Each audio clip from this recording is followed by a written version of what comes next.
you running from? And what matters ain't the rules matters, but the ones who stop you falling from. Don't let them think you're feeling like you're feeling now. Doing things just to please your crowd. When I love you like the way I love you, and I suffer, but I ain't gon' cut you, 'cause this ain't no place for no hero. This ain't no place for no better man. This ain't no place for no hero. Call home. This ain't no place for no.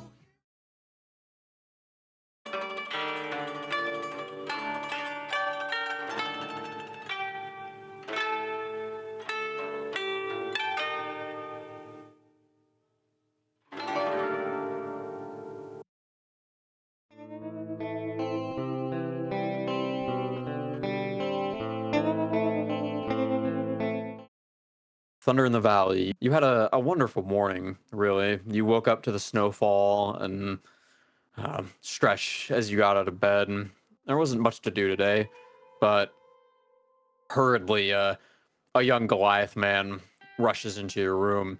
He shouts, "Thunder, the council needs you right now." And he'll turn and he'll leave out the door. And describe a bit about yourself, Thunder. I'm playing Thunder in the Valley. He's a Goliath rogue. He's about 8 foot tall, light blue skin, some dark tattoos, dressed in, well, I guess he'd been in his skivvies right now, but usually he's dressed in sort of a winter attire to fit his element. He travels with a very large rifle. Thunder, you quickly get dressed and head into the main longhouse of Dernavir's tomb. Thunder, as you walk into the longhouse, you notice as all of the council members sit around with worried looks. They wear their thick coats as usual, and John St. Raven will stand up and he'll look towards you. Thunder, I hate to call you on this, and I know you had returned from a hunt just a few days ago, but none of us really, well, I should probably start with describing what's wrong.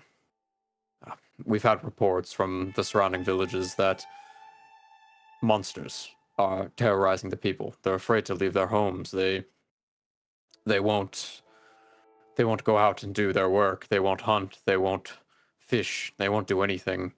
And they're terrified. They won't send their children here for teachings, and we can't operate like this. We sent out a man a bit ago. His name was Bite of Rhyme. A younger Goliath man. You may have seen him around, but hasn't returned. I fear he may not return either. And again, I hate to ask, but I feel you're the only person and he'll gesture towards your rifle with the capabilities of dealing with such a threat. I will kind of like unsling the rifle off my back and walk up. I would assume the council guys are at a table at the moment. Mm-hmm. And they're all, you look around, they're all like, they're brushing over some papers and glancing down to them. It looks like they're kind of theorizing what these things could be. People think it's wildlife. You look towards Six White Whiskers, and he has this sketch of a large paw print that he had seemed to be tracing from seemingly memory. You look down at this paw print, and it's large, and it seems to be a crag cat that he's drawing, but the claws are around double the size that a regular crag cat would be. And he looks up towards you as you look towards his picture. I do not know what this thing is, but I and he'll kind of rub his arm as this older tabaxi man kind of looks down. My bones are far too old, and he'll give a shudder, worn from the cold and from the ice. My whiskers are far too short to not be caught off guard, and he'll glance around to a lot of the other members. Uh, the human that spoke to you before, he's in pretty good shape, but not much of a fighter. He holds his own in battle, but not. He's pretty young still in comparison to all the other elders. But most of them are either too old or not really as skilled as skilled of a combatant as you are to Right. be able to take care of this threat. This is to scale. This is how big he truly was. That is what I think. And you look down, and this paw print. Crag cats normally their paws are about the size of a dinner plate. They're pretty big animals, but this thing is around 1.5 times the size of that, and its claws are about double the size. I saw a paw print on a stroll I took today. It was far away from the city, in the settlement to the west, and he'll point out the window. I feel as if that direction would be the best place to search. The people over there, they were not willing to speak with me, but maybe they will speak to. Okay. I'll pick the rifle up, sling it back over my shoulder. I may be gone for a few days, so do well without me while I am gone. Good luck, Thunder. And the rest of them will give you a nod as you pack up your gear and start to make your way off. This large, uh, very well kept crag cat slinks out from beside the lodge. He licks his chops. Feathers hang from his mouth as perhaps he's gotten into a chicken coop while unattended.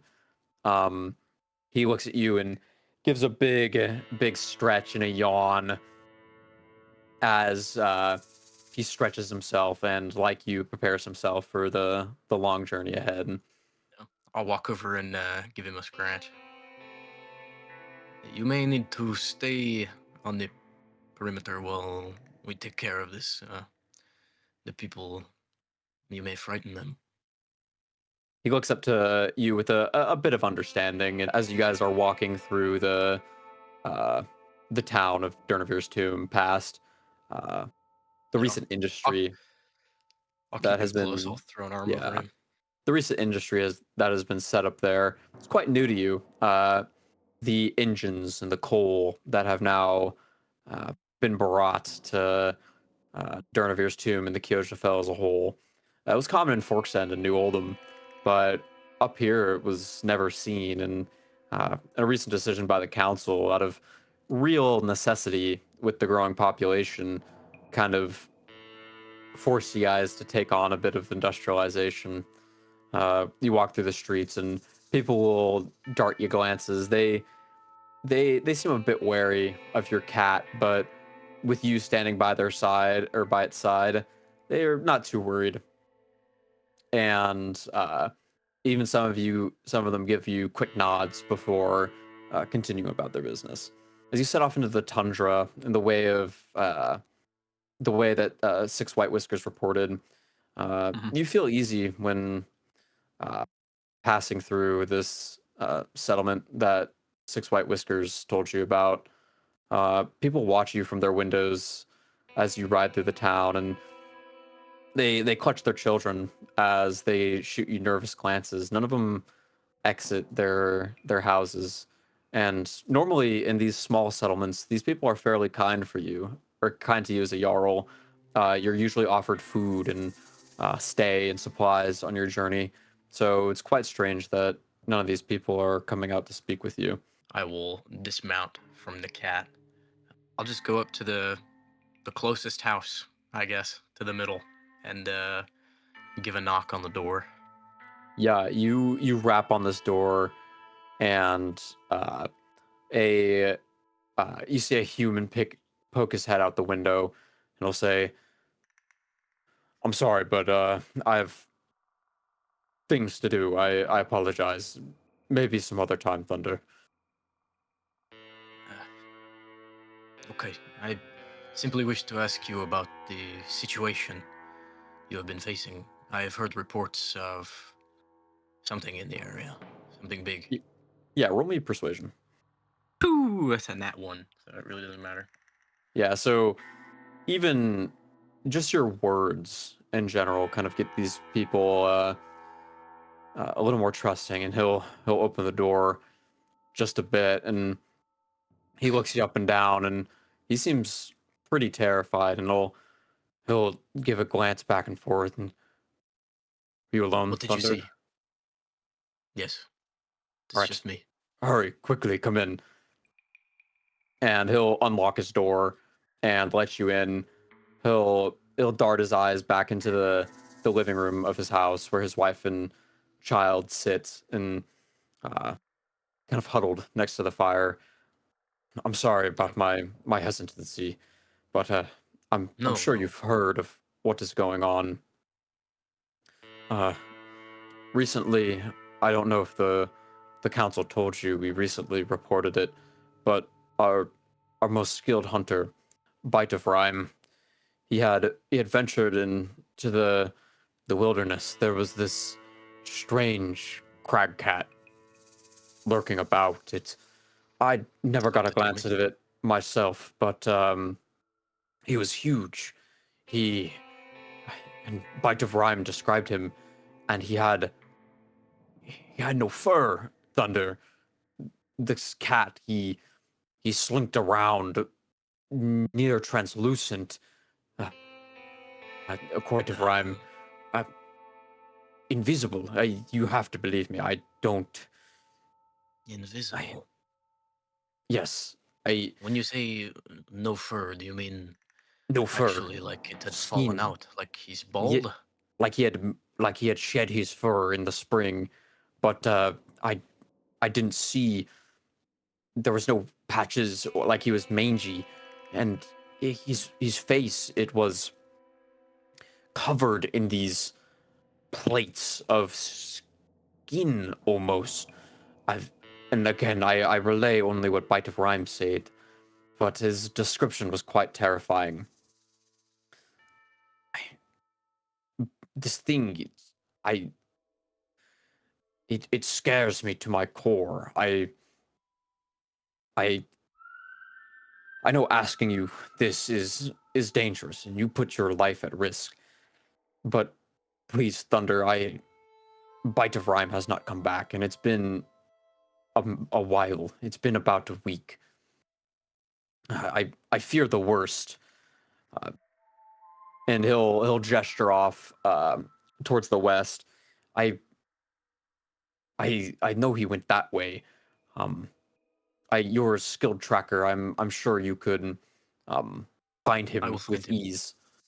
I will find Thank him you. I if he's out and there. he'll look around, and he runs into his kitchen, and he grabs this large uh sack wrapped in burlap and paper, and he says, And "Please, Thunder, take no, this food no, for your you journey." need. You must feed your family.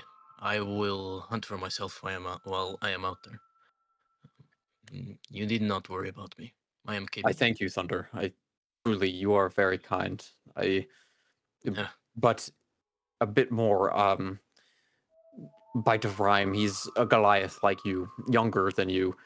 Um, I he's believe a I have skilled that blood. hunter, so hopefully, if he is alive, he will be perhaps holed up in a tree or in a cave somewhere. I would check there, and he carries a trident, so he will be easy to spot. He carries an unusual weapon.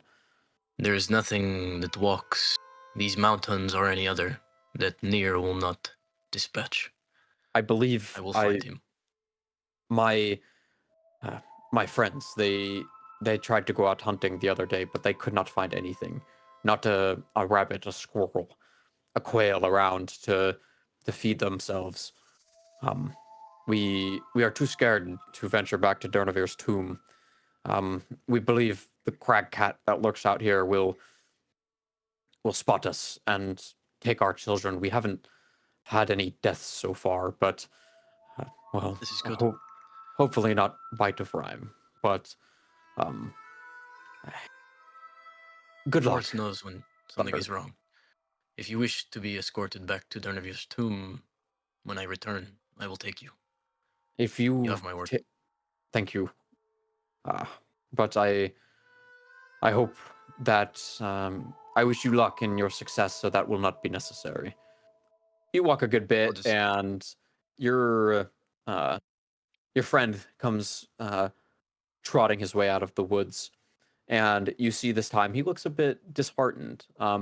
He looks up to you and he gives a small small noise from the back of his throat, almost you can sense sorrow Okay. in his tone, as he seems very hungry. Not very hungry, but he didn't find anything. You know he's well fed. He got the opportunity to eat before you left, but he didn't find anything. Which is, he's usually a fairly skilled hunter. I'll pull a little dried meat or something ration out of my bag, throw it at him. He eats it very greedily and kind of sets himself down a bit to carry you on your journey. You you ride for a few hours into the night, and it's getting late. This faint flicker of orange appears from the trees around you, and you make Transferring to combat. your way into this clearing. 200 feet ahead of you, and you, from this distance with just your plain eyes, you can't get a solid look just out of the blue quite yet, but you notice Right.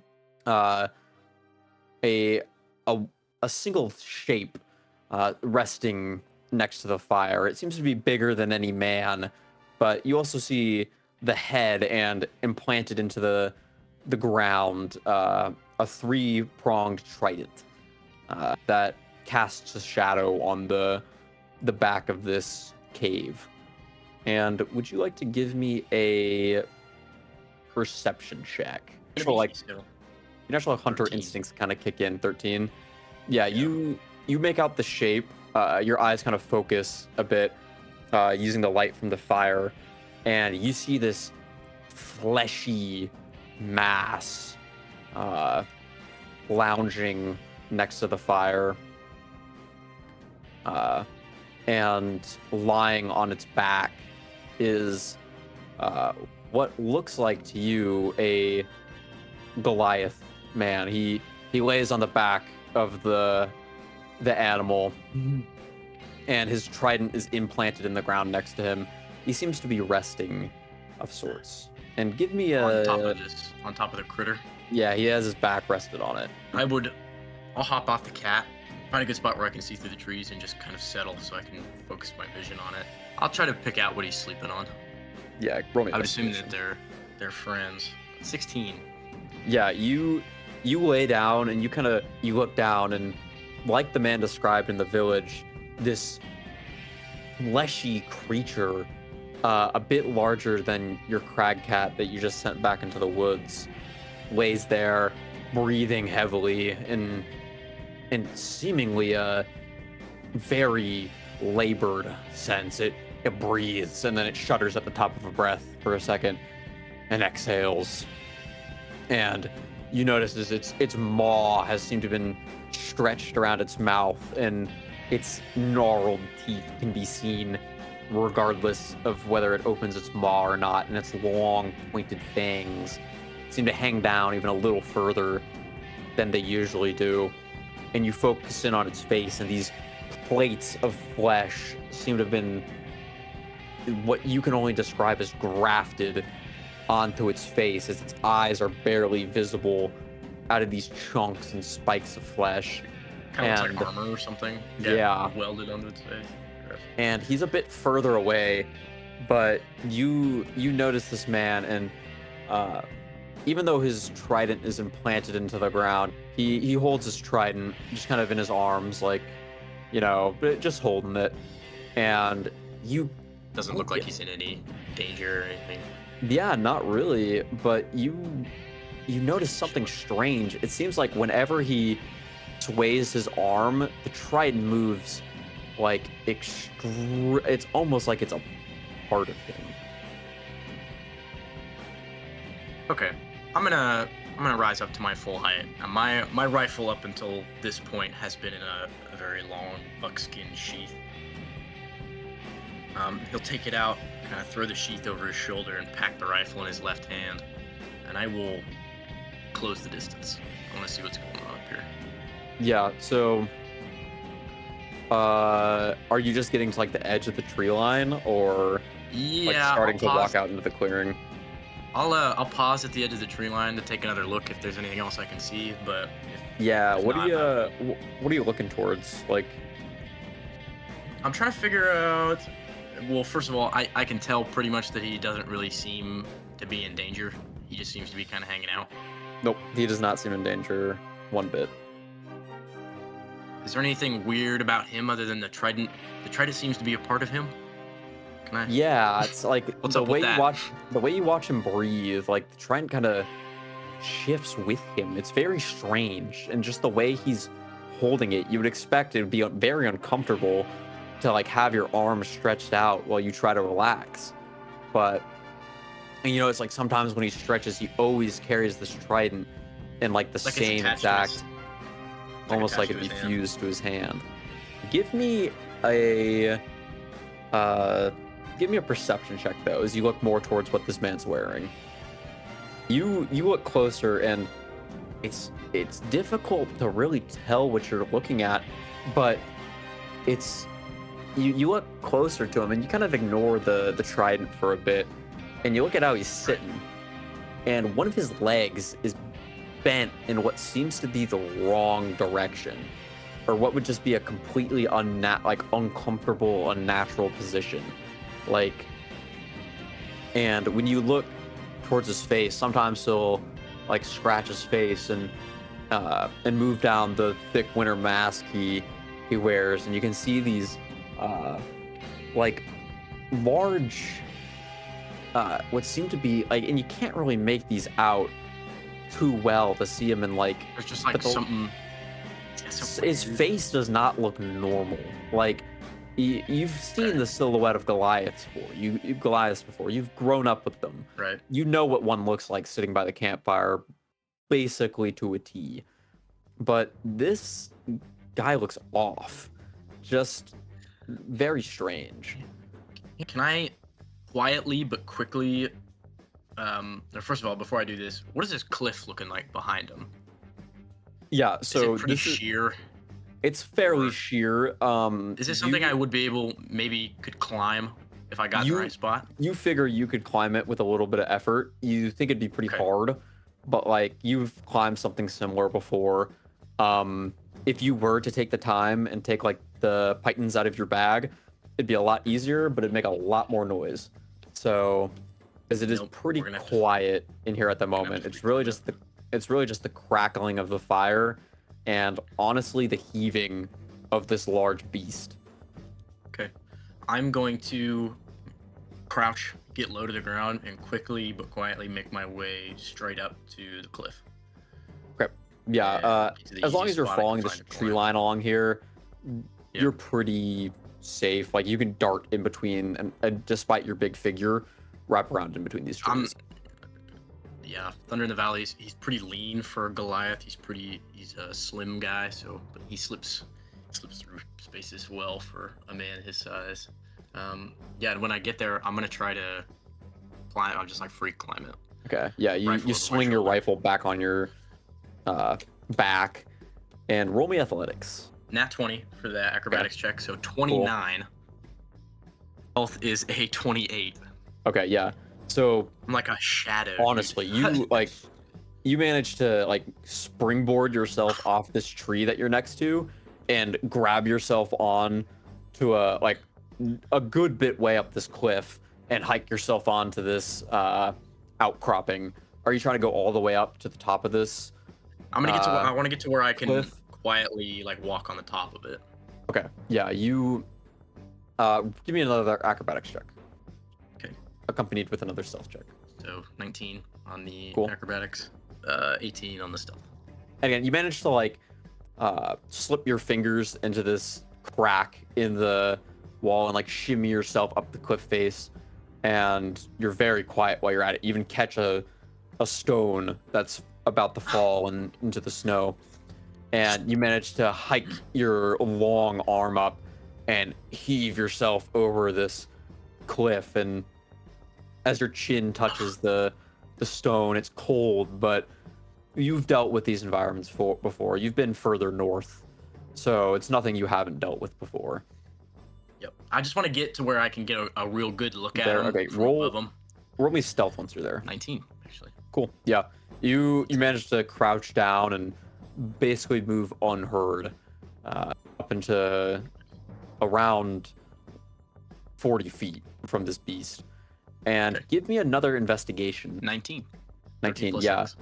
You notice something strange in the firelight, flickering against the cave wall, are two shadows that make a total of 4 for this for the people down there. You see the shadow of the combined Goliath, it's like both their shadows kind of melding into one, but you also see two shadows across the distance, or across this side of the cave wall, that appear to be the figures of large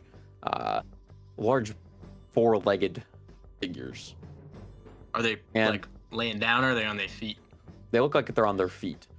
And you squint your eyes a little more and kind of peer using the light as your aid, and you notice like a shimmer of light as you notice 2 more figures, and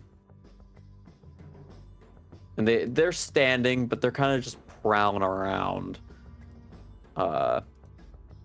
here. And so, and these things are invisible at the moment, and not That's quite right. invisible to the means, but like, Right. I not guess magic they're very necessarily. translucent. Or I They guess look it more is. translucent than invisible. So, more like you've seen how crag cats can blend into the snow, in the wild. If this wouldn't be considered the wild, but normally.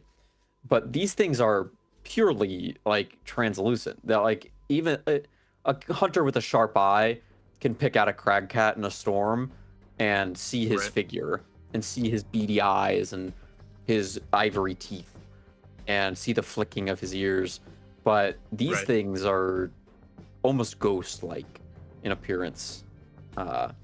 And looking down towards the Goliath man, you get a better look at this man, and his trident is planted in the snow, but you notice as his arm seems to have been elongated almost 3 or 4-fold and is spiraling around this trident Whoa. and grabbing it near at the base. And it's almost as if how some fighters will coil a rope around their trident in order to fetch it once thrown. His arm has been coiled around his trident. Dang. So he like does the rest of him, does it match? Is he like not He's well looking? He looks pretty messed up, and now that you're a little closer and that you're able to squint your eyes, you see, especially on the back of his head, are these large little lumps that are growing out of his head, and they're not like horns like a tiefling would have, but they're these tumor-like growths on his head that and you kind of try to shake the thought from your mind, but they seem to pulsate. Okay. But this man does not look Yeah. uh Like something is definitely wrong. something's wrong with him. Yes. This has gone on too long. I will get a steady position. Quietly open the chamber and take a very large bullet, a loaded cartridge from my. I'm going to do a heavy load. So I'm going to add a d12. I'm going to take a rest, squeeze one off into his head. All right, roll a hit. 22 to hit. Yeah, that'll hit. Okay. This large crack rings throughout this empty canyon as your shoulder moves back. I don't know, in a good distance through this fucking recoil. The only reason you can shoot this thing is because of the magic. There is some minor magical properties on it. So, and this huge round, you can basically see it as it travels and just and roll damage. Be 71 points of damage, I believe. 71. Yeah, you line up the shot and you look like right in this thing's eye, and you see its pupil is like flitting around rapidly as you stare at this thing. You squeeze the trigger, and as the crack rings from your rifle, the pupil seems to look at you, and then you send it right through the eye, and this thing just donk, like right on the ground. You slip it right into like this black hole in the armor, and just as soon as the shot goes off, I'm up, I'm on my feet, and I'm moving. I'm putting another round in. This gush of like brain just flies out the other side as the cat, boom, lays there on its side. I'll load another heavy load. You don't really get to see a chance from them to move, but you hear the pounding of footsteps as they're kind of pacing around. This is still like your first initial surprise round. Okay. And so we'll roll initiative now just to see how things are going. Gotcha. 18 for Titby. This Goliath man, he'll walk around, and you hear him cry out in this garbled voice. It's almost as if his tongue is too big for his mouth. And when he speaks in a strange mix of giant and your home tongue and common. He shouts, "No, my friend. I know it was you, Thunder, and no one else could have. How dare you fight me like a man?" And he will begin to make his way up towards this cliff face. I gotta reload, so I'm gonna do that. I'm gonna throw a normal round in. Because I don't have gunner, so I gotta reload. So throw that in, and then I'm gonna use cunning action to hide. Okay. You are hidden. Okay. Do you want me to roll stealth, or am I just hidden? Yeah, you're good. Okay. He doesn't really know where you are anyway. Is he up here with me though? You don't really know where he is. You can't see him. Oh god. Okay. You hear again. It's like a bird taking off as you hear this massive figure leap and hit into the cliff, and you could hear these claws scratching up at the cliff as through the forest you see again this translucent shimmer claw its way to the edge of the cliff. And then you can only guess that one is quick behind it. Okay, your go. Oh, it's back to my turn. Okay. Oh, I guess so I still have. Yeah, it's back to his turn actually. My bad. Yeah, I was gonna say. Yeah. All right. And it's almost like you hear the sound of this as like these bones like stretch again, and you hear the trident disconnect from the stone, and this chink and you see through your hiding spot, boots hit the ground as this man basically comes swinging up the cliff, and he looks around, and you get a better glance at him now, and now that his arm is no longer wrapped around the trident, his arm extends around 4 feet in length, and he spins his trident around, kind of letting his arm bend and flow in the cold winter wind, in almost as if it's been turned into a rope of sorts. When you hear it move, you hear the bones move, but it moves as if there's no bones in there at all. And he starts sweeping this trident around in front of him. He's brushing up against some of these leaves. He says, "Come out. You owe me a fair fight." And that will be his turn. I'm gonna shoot it. Nat 20. How do you want to kill this thing? Your Is it your pretty much weapon dice guaranteed? your weapon dice maxed out alone will kill this thing. Okay. I will. Yeah. I just want to. Is it looking more towards me or away from me? It's kind of or- just it's peering its eyes around, or the very like loose bit of it you can see, just because of Yeah. how it's structured. I'm just or, trying like, to how it sense the general appears. direction it's looking in. Yeah, it's Looking kind of at me, though, looking, pretty much. yeah, like looking towards your direction and the Goliath's direction.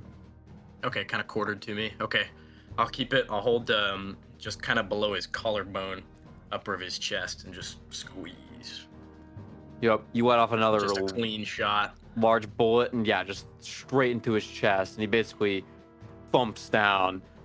And as this thing falls, you see as the illusion it was under falls, and this creature's strange. It's not quite skinless, but it's lost a significant amount of its fur, and it appears to be growing these masses on its face. You poor creature. I will send And you then- to our father, so you'll no longer need to suffer. This one will climb up, and it's gonna dash through these trees right up to you, since you are now Kurva. not hidden. Okay. Right, and now it is the Goliath's turn, and he's gonna move here, and you see as he rears back this trident and sends it towards you with his arm still hanging on to it, and he's gonna say, This is top of the round, right?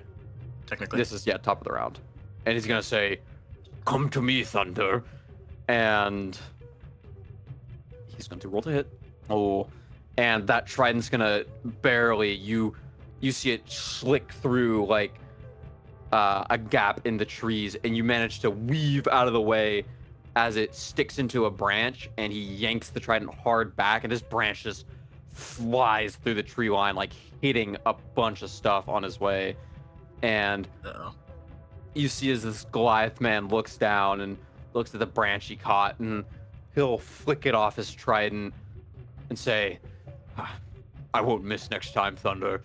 And he's gonna go 1, 2, 3, 4 over here. All right, it's your go. I'm gonna cunning action, disengage. Okay. I'm going to reload. 25. I got 35 feet of movement speed. I'm gonna bolt straight out and yuck myself off the cliff, basically. Yeah, you and this Goliath man will turn his head and see you as you kind of turn to him. I'm kind of reloading And- midair. Yeah, and plummet down this cliff, and you brace yourself and roll me acrobatics, Yes. because I'll roll 46 and I'll take out the highest if you pass my imaginary check. 22. Okay, yeah, you're good. So you take 10 bludgeoning damage. Okay. All right, this cat will go ahead and dash back down. I'll go 1, 2, 3, 4, and it's gonna kind of nimbly climb its way back down this cliff. And this guy, he is going to try and he's gonna stick his trident into the ground and jump off, and you see his he kind of falls down, and it's like you would expect if anyone did this sort of thing, like their shoulders coming straight out of its socket. But Yeah. you see his arm stretches, and it looks like his arm is just gonna snap right off his torso. But he managed to just brace himself with that fall and yank that trident out and fall right down here. Gotcha. Okay. I'm going to use half my movement speed to get up. I'm going to use my bonus action to steady aim, which drops my speed to 0. So I get advantage on this, and then I'm gonna just stick the barrel of the rifle in this crag cat's face and Yeah, and you blow got him away. and you got a flat roll. Or do you have sharpshooter? I have sharpshooter, so I do have Okay. advantage. Yeah, so 26 to hit.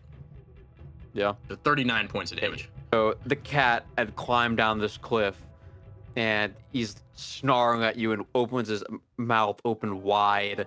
And again, it's this translucent-y figure.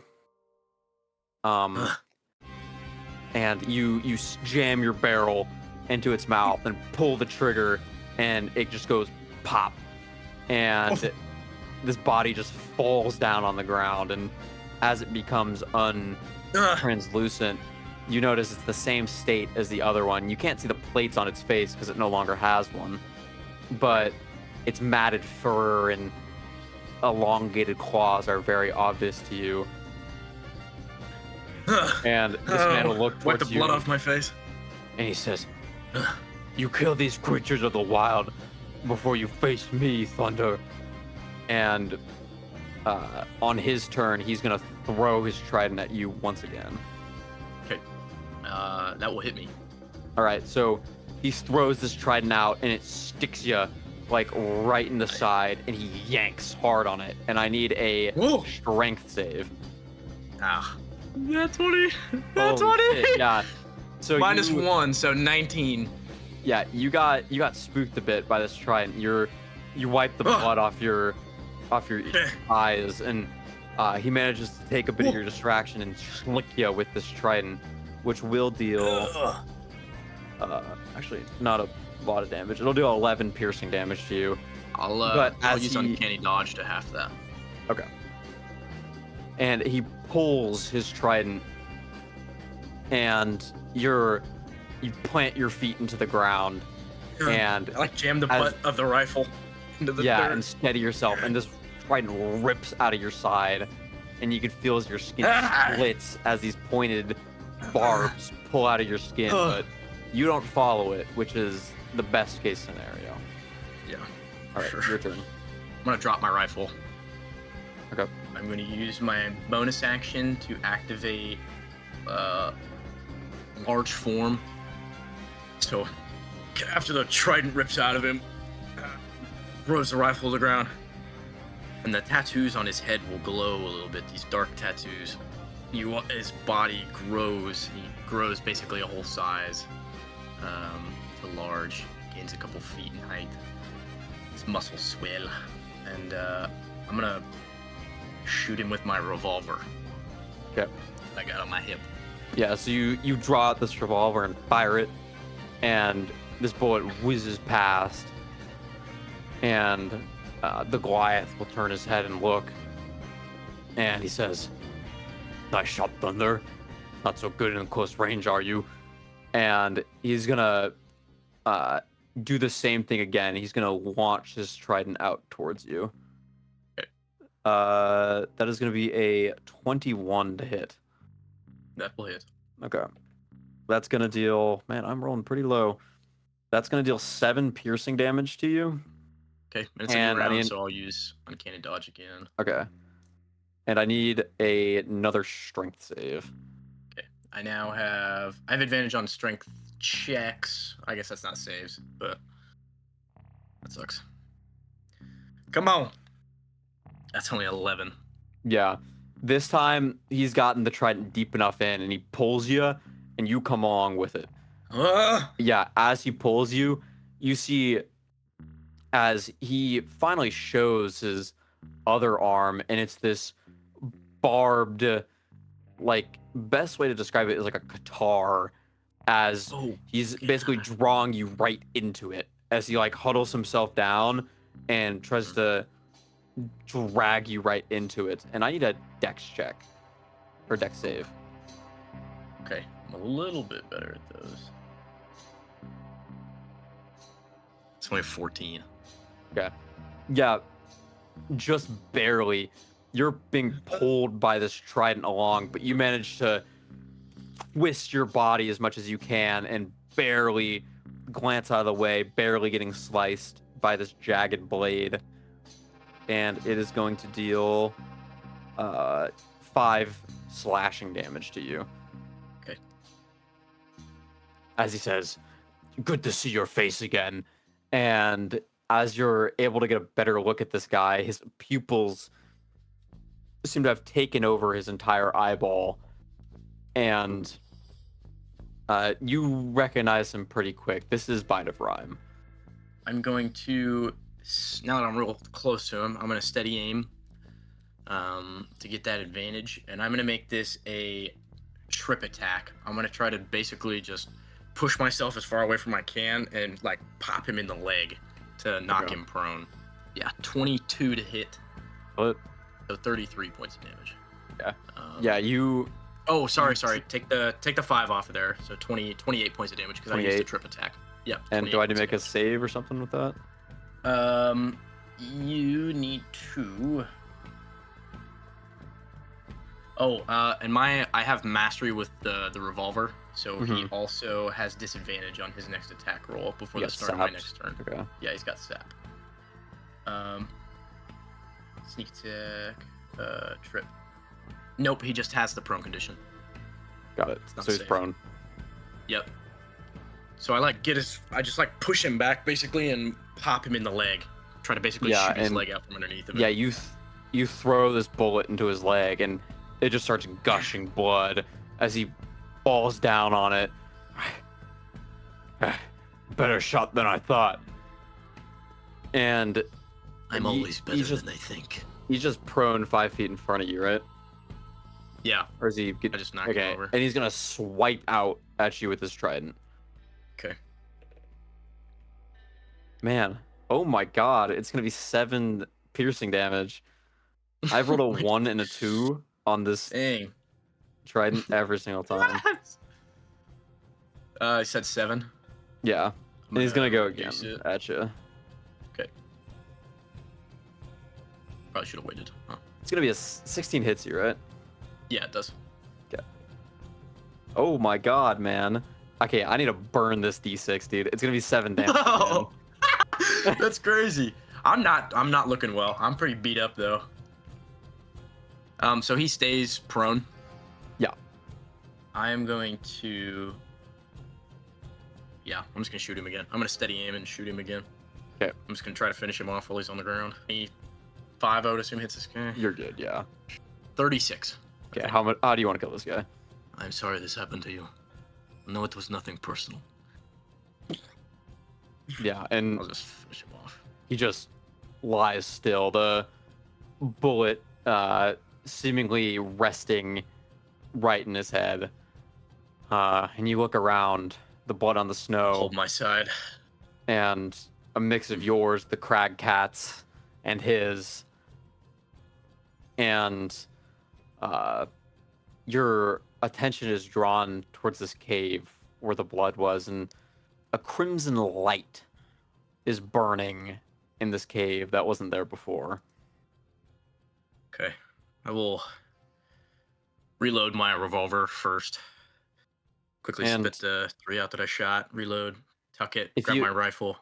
I'll walk over, grab my rifle, throw another heavy load in, and make my way towards the entrance of the cave. Inside the cave, there's similar scrawlings around. A sad sight befalls you. There's people in this cave, men, women, and children, in various states of decay and in consumption. The crag cats and Bite of Rhyme himself seems to have been uh, eating these people. Some are nailed up with pythons onto the walls and displayed in this cave. And in the middle of all this carnage and horrible smell lies a small red fire. And as your as your glance gets brought towards it, I need an intelligence saving throw. There'll be plenty 10. of context, don't worry. Yeah. Dead on the nose. These flames almost start to spiral, and it feels like they come at you for a second, but you don't feel the heat. Instead, you feel a woman's voice in your head. Hello, Goliath. I'm not sure you're familiar with me, but you're quite familiar with my pets. You saw the capabilities of your kin out there. I can offer you the same gifts. And through the flame, this hand of a woman will stretch out towards you. Looking at the hand, it appears to be fairly normal, like a normal human woman's hand, except she has 6 fingers on her hand, and her nails are painted crimson. She reaches her hand out to you and says, "Take my hand. I can grant you power like you never had before. The ability to see with one eye as if it were two. And I only ask for a little bit in return." Who are you? I go by many names. The one that will make most sense to you is the Maker. Why have you come to my homeland, the Maker? I simply go tired of, I guess, my own home and wish to spread my gifts to the people of this valley. I'm sure you're aware of my work. I know you've taken care of some of my pets before. None of them as impressive as these ones, but they're still quite sad to see perish. But if you would take their place, it would be, oh, a sweet gift indeed to me. I would be in your debt. Your creations. You pervert the natural world. I make it better. You will get nothing from me, witch. And she'll say, "Oh, fine. Have it your way." And the hand will flick towards you as you feel like you're shoved back out of your fixation on this flame, and all around you can hear the laughter of this woman, and rising from the voice or from the mouths of these people around you is the same cacophony of laughter as you see their bodies start to twitch and move ever so slightly. I'm gone. Yeah, I'm gonna turn and tuck tail. Skulker, I need you. Yeah, tearing out from these woods comes Skulker, his white form meeting you about halfway in this clearing. You jump on the back of Skulker and make your way back to Dernavir's Rest. And once you get back into Dernavir's tomb, you make your way into the longhouse that you entered before, and everyone's there. They're up. They've seemingly been up all night, but a new figure has appeared on the table. Who's that Pokemon? Sitting at this table, lounging next to the fire, and he wears a white top hat and a white dress coat, and also a thick white fur coat. He's sitting there cozied up next to the fire as Goddamn cold Thunder, up here. Thunder, you stumble your way into the longhouse, clutching your side, and Thornwaltz, you turn around to see Thornwaltz. the bloodied and beaten figure of Thunder in the valley. Oh, Thunder, you don't look too good there. The human man Uh. will look at you, John St. Raven. He'll yawn and he'll say, We'll "The let kid him is in. here. The kid is here because he says he has a job. But he was very insistent. He says it has something to do with those beasts about. Yeah, I know. I think by this point, Thornwalt is up and over to Thunder, and just kind of under one arm, like very low beneath it, and he just gonna lay on hands. Well, you don't look the kind of, best there, Thunder. Yeah, this man about 2.5 touch. feet smaller than you are. He just kind You're of like planning on lays touching me. lays a hand on you. See, as his Oh. irises and pupils and everything about his eyes kind of coated in this sheen of opalescent, like colorless light, and it kind of extends. You see beneath like the coat and the clothes he's wearing, like on his sleeves, like this pattern of thorns and roses also glows this opalescence even through like the clothes. As you kind of get better, and your wounds kind of knit back and close. I've gotten stronger since I saw you Well, last. it seems you have not. You what could do that to Thunder in the Valley? This crag cat, it was huge. It's got to be the biggest one I've ever seen, but not. It was unnatural. It had been changed by something, some outside force. Please, tell me what you have come to tell me. Well, I came here to ask for your help, Thunder. There's some folks down south who need my help, and as such, I need your help for a job of some sort. Hunting something big, probably bigger than what you just came across. Much as I do not like to admit it, eventually your problems will become my problems anyways. So I will come with you. Well, shoot, that's that went easier than I thought it would. Thunder will kind of lean real close to you for a second, kind of like very poorly feigning like pain or something. I will do anything to get away from this hole. I understand now. Reigns of royalty not sitting too well on your head there. I would give my life for Dernavir's tomb and for the Kyojafil. But You I'm don't not have to the say leader. more, friend. I understand completely. But there's down south there's a town in called Barrowine, and folks have been gone missing past couple of weeks. Mayor asked me to help out, gathering some folks. Think it'd be good for the job. You are the first. So take that as you will. The first you asked to assist you. Yeah, of course. And How many are you planning on asking? yeah, when you say that, Thunder, the younger dwarf man sitting at this table will chime up and he'll say, I think my dad is in the area. If he could certainly use the adventure. I know you've worked with him before, right, Thunder? Your father is in the area. I had not last heard he'd come back. I heard, or he's close by. I know he always stays close. I'm sure you. I don't know if you have a way to contact him, or if this kid knows him. But I recommend him, and I hope you would too, Thunder. Well, sorry, who would is there some sort of name I might know your father as? Trapper. The locals call him and Trapper. he'll kind of sheepishly look down. Do I know anything about this trapper fella? He's very old, very skilled fighter. And he'll kind of put his thick fingers on it in between his eyes.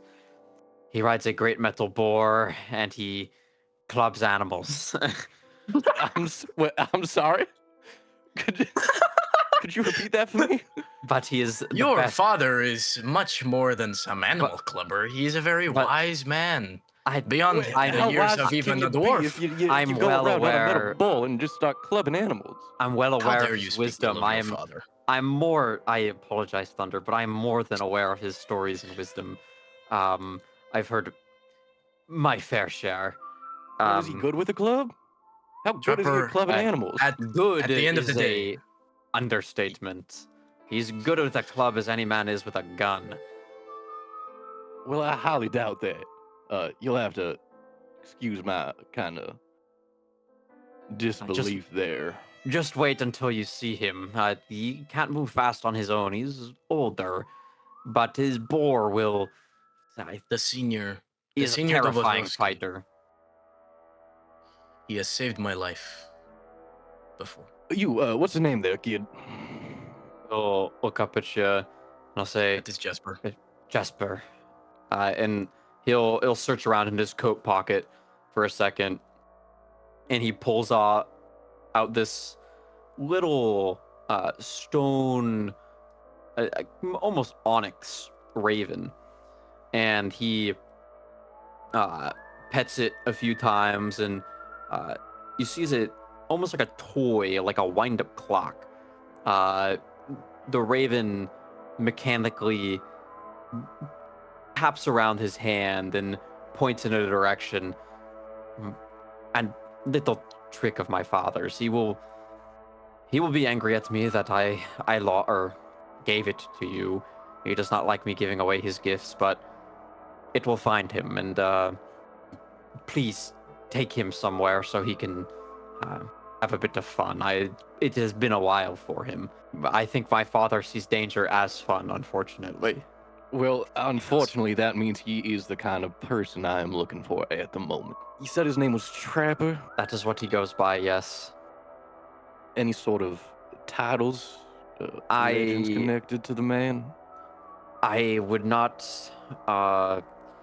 You may attempt to call him by his first name of Vesper, or by our family name of Dabotrovsky, but I do not think he would like that. Trapper is either- there. You want to know if it's I- legend? Where did you get that jacket from? Where did you get that crackhead coat from? You Well, I most was likely just- made it. So I'm Yeah. looking for a man who rides around on a bronze boar, clubbing Yeah. animals and turning their pelts into nice jackets. He has And not fine just jackets. animals. Almost. He kind of Val will kind of like tug on his collar, his big fur collar. Yeah. And Enormous And- bear. any fur coat you see in Fork's End is most likely made by him. Well, Thunder, if you trust him, I guess I can go try and find him. He will help us, and I believe his mind will be of great use to us. Well, if that's the case, I will go grab him. My plan is to send some folks over your way at Coyote's Rest. Just meet him over there, the inn. Snakebite, that's what it's called. Real nice fellow there.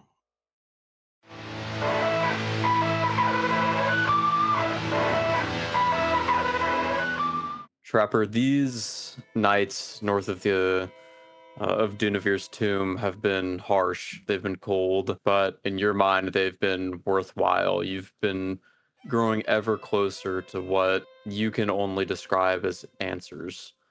As you approach farther and farther north, your mind continues to slip and falter day by day, not through hunger or exhaustion, the harsh temperatures, or any other condition, but just your proximity to the old magics and unknown nature of the north. Your body grows weary as you decide for the night to rest in the cave. Protected from the elements, you feel a bit of rest. Lighting yourself a fire, you lay down your gear, your hammer next to you, or your club next to you, and sit by the fire and simply soak up the warmth, reprieve, and comfort of this temporary shelter. And describe your character a little bit. So Trapper is a dwarf. He's average height for a dwarf perfectly. He's 4'6", Chad. He wears this like long, kind of big fur coat, as the north is very chilly. He has an undercoat under it, but it's not as thick. He has a coonskin hat that he wears on his head.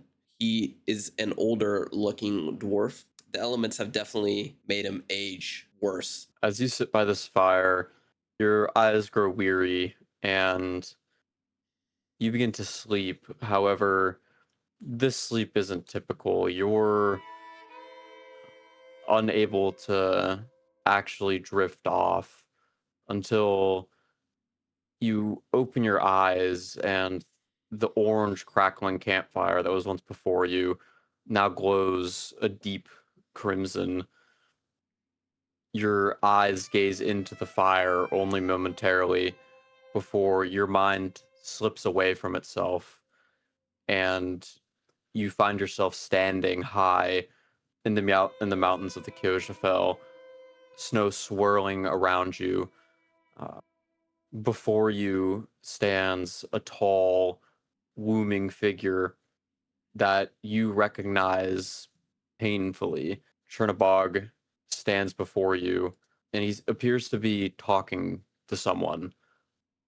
When you had a vision like this before, Chernabog was alone, only surrounded by a few of his cultists and other worshippers. But before him now stands a more regal figure. Long flowing white hair flows behind her back. 2 large horns sprout from the front of her face. And looking down her tall, slender figure, you notice her hands have 6 fingers on each hand. She stands wearing plain, simple clothing, a white dress, seemingly unbothered by the cold temperatures. And Chernabog and this woman are speaking in a language that you don't know nor understand. However, you are somehow able to grasp this conversation. Chernabog speaks to the woman. He says, "We have a visitor. I fear I have seen him before, and I thought he would not return." The Maker turns around, glancing at you with one looming eye sitting at the top of her forehead. "Greetings. It is a pleasure to see mortals as always. Chernabog speaks well, highly of you, and you feel yourself drawn ever closer, seemingly not in control of your own body where you are. You step closer and closer to these 2 looming figures standing before you, and as you approach within 20 or 25 feet, they look towards you expectantly, waiting for you to speak. Would I recognize this woman? Have I seen her in any of my visions before? This woman is, the more you look at her, the more her figure seems to shift and shape. Her mouth will change in appearance, and her hair will change lengths, seemingly at random. The horns sprouting from her head seem to be flowing in the wind, but they're solid and they are part of her body. The only thing that seems to not shift with the woman is the white pale dress that she wears, but you do not recognize her. She does not look like the old gods that you're trying so desperately to understand, nor does she look like any of the figures of religion that you've come accustomed to in the Dead West. Chernabog, is this one of your friends? friends, acquaintances. Very few words describe my relationship with the people of this world. As she speaks, Chernobog only stares towards you. And looking into his eyes, you see not the pure anger towards you and contempt that you saw in the last vision, but more so controlled temper as he glares down. Mortal, this is not a friend of mine, but this is not a conversation for you either. You venturing twice into the realms of old gods is dangerous. I recognize your strength, but your mind, and he will point a finger towards you, and as he does, cockroaches and centipedes start crawling from your beard and your face, and from the roots of your hair. Your mind decays, Dwarf. Your encounter with me last time nearly cost you your life. Why do you wish to return? To be honest, you have killed my wife, or at least I think so. And I think you're a very powerful force that I think you would be better off not existing in this world or this plane, to be honest. And every day since that day, I have wanted to kill you, to say the least. So you come here simply to mock a god and throw threats at me simply because I continue the way of life? I did not come here to mock a god. That is not why I'm here. To be honest, I don't truly understand how I show up here. It doesn't really make sense to me, but You I seek have... my home, dwarf. You came north for a reason. But I was always in the north. I have been preparing for some great atrocity that you may attack the West, the people who I hold dear, like my wife was. To be honest, people think I have killed my wife because of what you've done. And to be honest, I can't really stand to be here right now in this weak form, far past my prime. I did not kill your wife, dwarf. The forces of decay and death took your wife. I simply monitor them, and while I do command them, what they wish to do is not my decision one way or another. Your attempts to get revenge on a force of nature is foolish. The woman will step closer towards you. The old god speaks true. Mortal understandings are slim, and I feel his words are misplaced in your ears. Let me put it in plainer understanding for you. The world is changing, mortal, and death and change are one and the same. You cannot control these forces. You cannot stop life, nor can you stop death, and nor can you stop the change that happens in your world. You can only submit to it and use it to your benefit. And that is why I believe you've come here.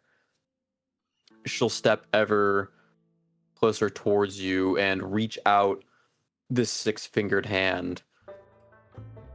This is an offer, mortal, a kind one that will only be offered once. I can improve you, make you prepared for what is to come. Your form, like you said, is weak, malleable, decaying. I can solve those problems, and with the problems of your dearly departed, and she'll look back towards Chernobog, and he'll flick a finger your way, and suddenly out of the snow rises the figure of your deceased wife. She looks at you, smiles, and holds your hand. She doesn't say anything, but the woman will look towards the pair of you. I can make sure you're never separated again, mortal. You will never have to worry about... You do not have this power. And this is great disrespect to her body for doing this. And he'll kind of clench his fist. You do not have her soul. That is Velus's now, and you are not the god of the afterlife. I don't know what you are. You're some abomination maybe Chernobog has made. And these eldritch beings that you have dispensed across the west have cost many good people their lives. I do not like you. I don't want any of your gifts, to be honest. And he'll kind of like try to punch her. You know what I mean? She'll step back, and you see as you throw your punch, but this woman wishes only to speak at the moment. She looks down towards you. You are strong-willed, mortal. I have not been made. I make. I do not wish to damn you to some curse. Your wife is here, mortal. Soul or not. What is the purpose of a soul if not to power a body? I can provide that power. I do not believe you. This is power far beyond your control. I don't know what abomination you are, but this is some power not of this world or of this Would you like realm, to and give... I do Would not. you like an example of my power? A taste, perhaps? That might change your mind. Many do change their minds, as you've seen. You had to have seen my creations across the West.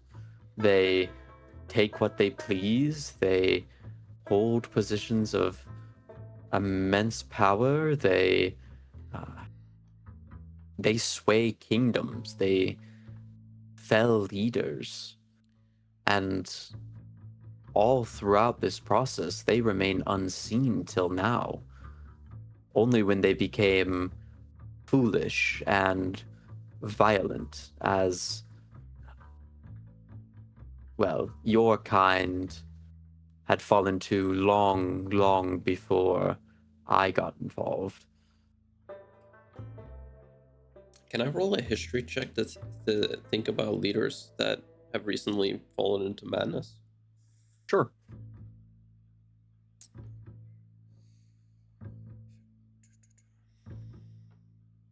I rolled an 11, chat. The only one you can think of at the moment is Besmedon, from the ruler of the Dwarven Forge of Bespadon's Clang.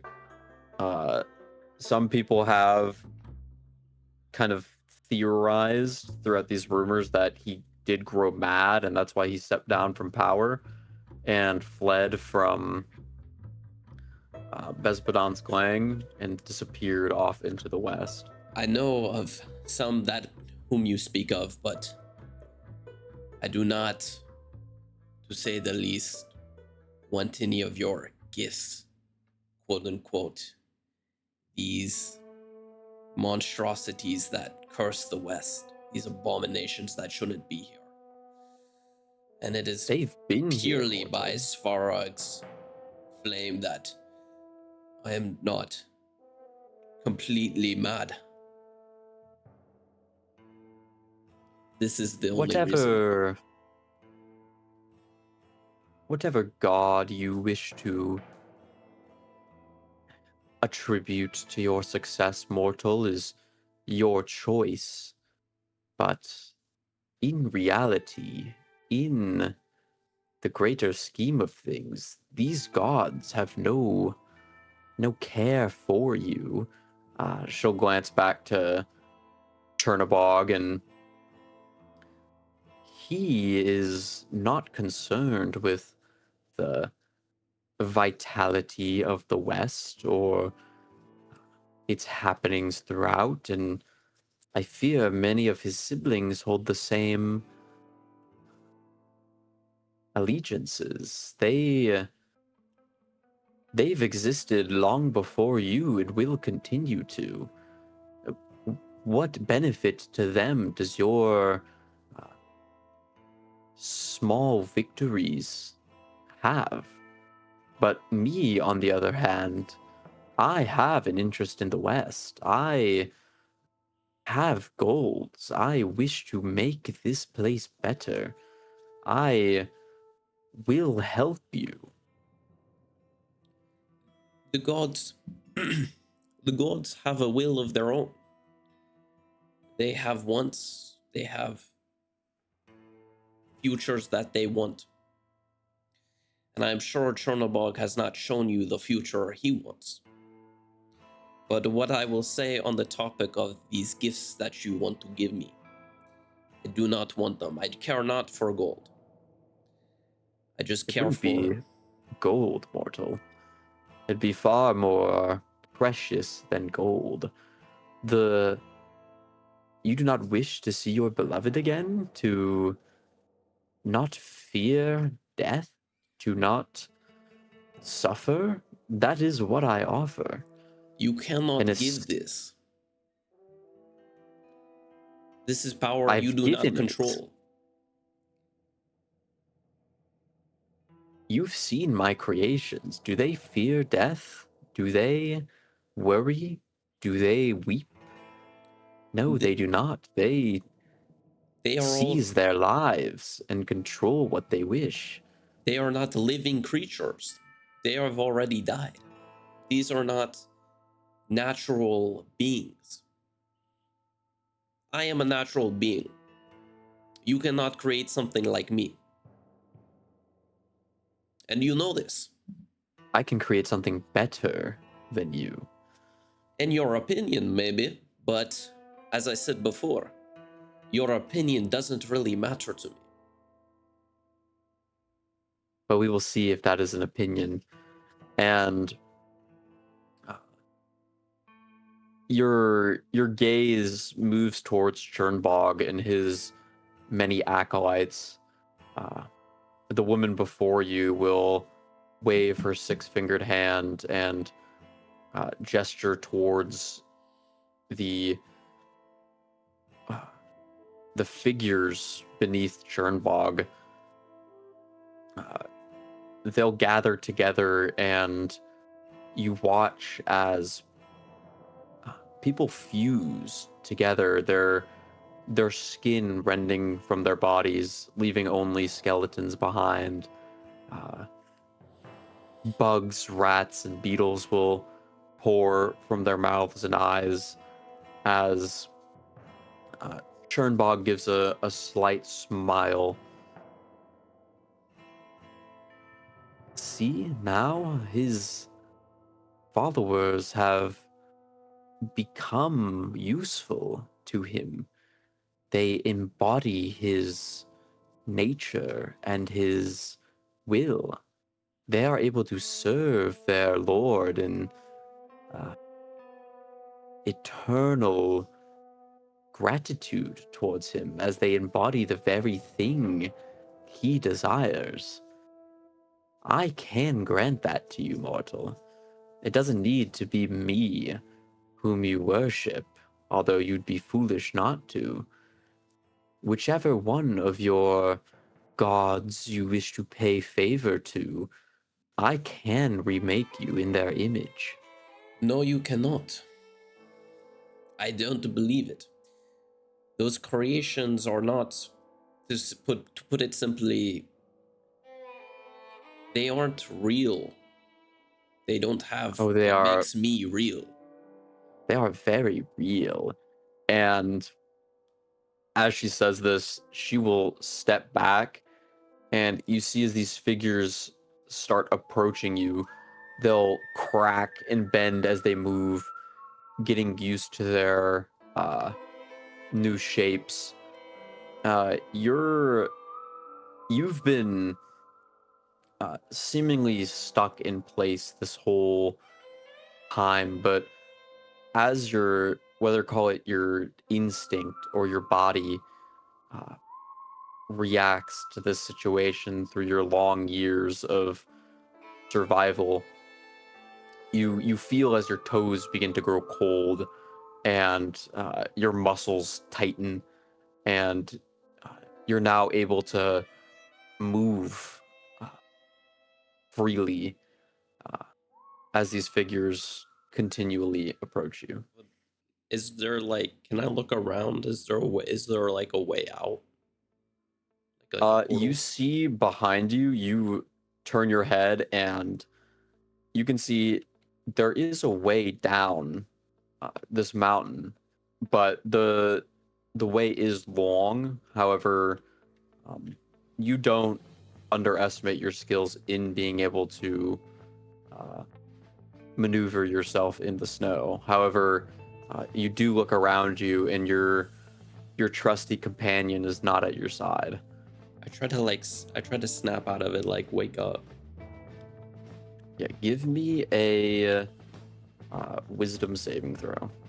I rolled a 5. 5. Yeah, you close your eyes and try to think back to the cave you were in, and the fire that was keeping you warm. You try to fall back into that cave, and for a second, as you reach out your hand, you feel heat and can smell the ash coming from your campfire. But as quickly as the sensation arrived, it disappears once more, and the figures draw ever closer. The woman will speak once more.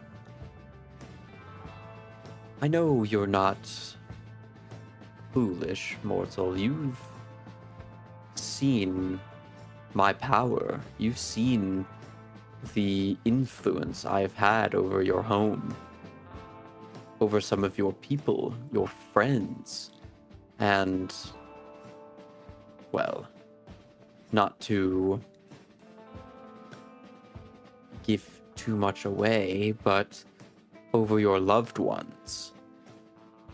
Your time on this plane attempting to run from progress is limited. You age, mortal. You live long, but not long enough to stop me.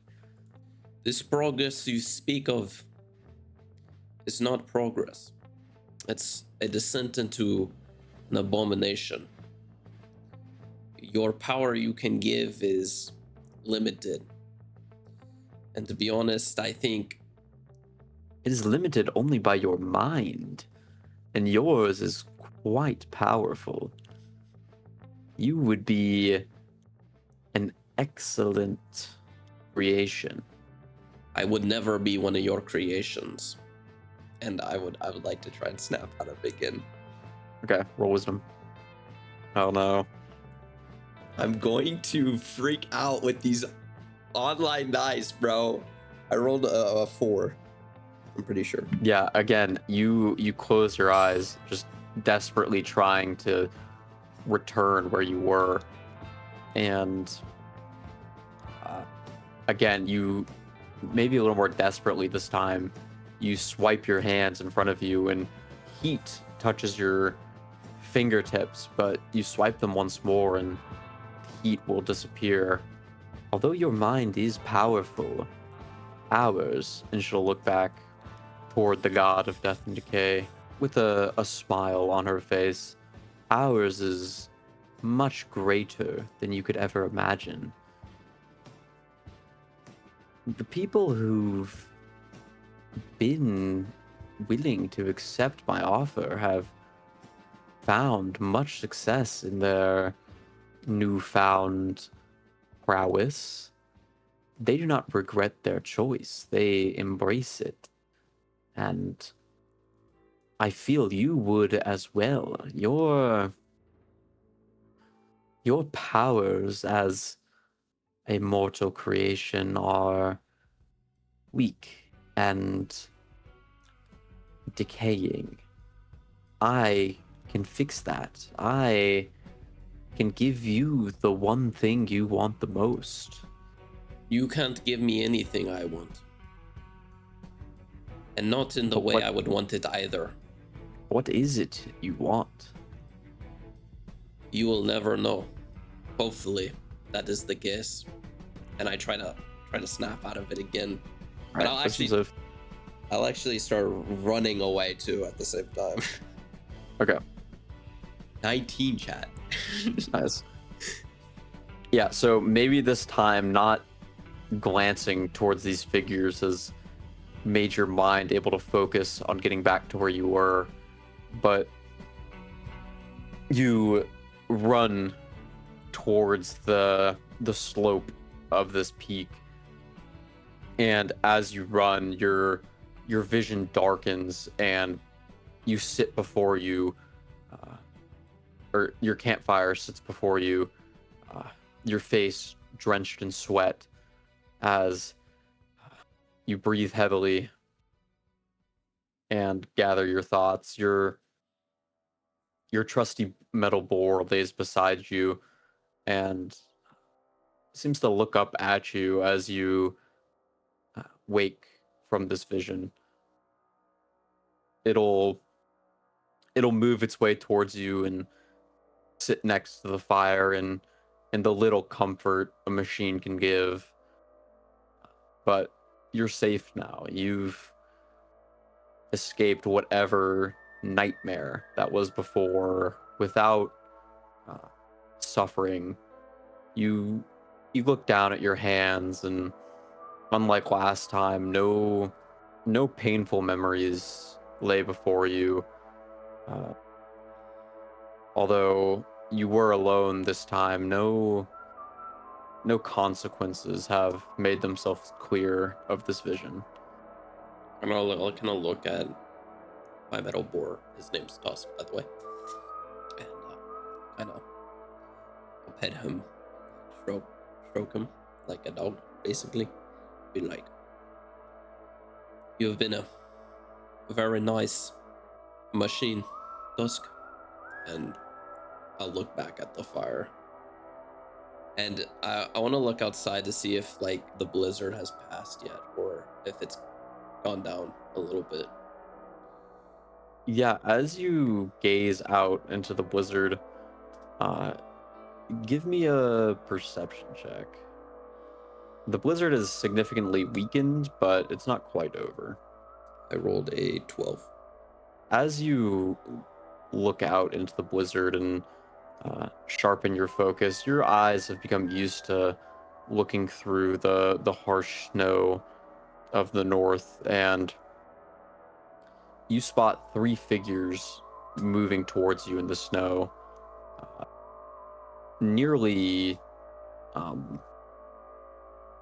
as tall as a average man, but slightly shorter, and they walk steadily towards you. Not in much of a hurry to reach this cave, but in a steady, monotonous pace. I want to take my hammer, or not my hammer, my Minnetonken, but Your it's a, Metatonken. yeah, it's a club. Steel Enforced Minnetonken. Great success. And I'm gonna pull. He kind of has these gadgets in Tusk. Tusk has like a storage area of like creations that Trapper's made, and he kind of wants to take out a little spyglass and extend it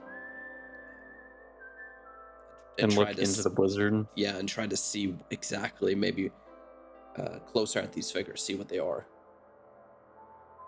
Yeah, they're approaching slowly towards you, but unfortunately your telescope doesn't provide much clarity in this blizzard. You just see it as these figures move ever closer towards you. Who could come out here? Who could find me? I'm just talking to myself, and I'm going to extinguish my fire, and I'm going to step out into the blizzard with Tusk and kind of walk towards the figures. Yeah, as you walk towards these three figures, their faces become more apparent, and when they get within 10 feet of you, they stop and just look at you and give me investigation checks. And as you look towards these figures, the blizzard swirls around them more, making it hard to define their features. My passive investigation's a 14, but I'll roll investigation. You can't make out faces or anything, but as you've gotten a better look, you notice, contrary to what you thought before, they seem a little clearer in shape. One is a taller figure, broad-shouldered, and not of a creature very familiar to you. This thick hair covers its body. Hold on, just a quick note for you. I do have a lantern of revealing. Yeah, this figure covered in thick fur stands before you. You can see it blowing in the wind, and as you look more closely towards him, you see him shift in between. He seems to be fighting with something. He's shifting. Yeah, it almost as if two figures are attempting to stay in the same place. Besides him stands a slightly shorter figure dressed in a large coat and a wide-brimmed hat.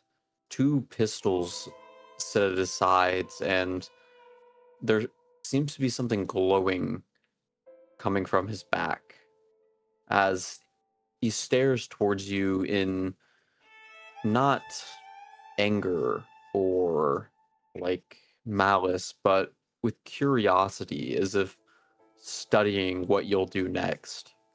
Hello, are you And, friendly? oh, sorry, there's one more.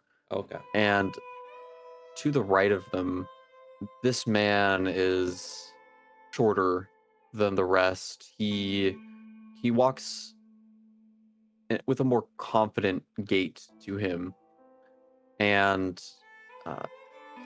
you see he's the only figure in this blizzard that seems to be actively approaching you. Your voice leaves your mouth, but none of the figures react, and as you step ever closer into the blizzard, you feel like you're not getting any closer to any of these figures. You seem to be wandering in no particular direction.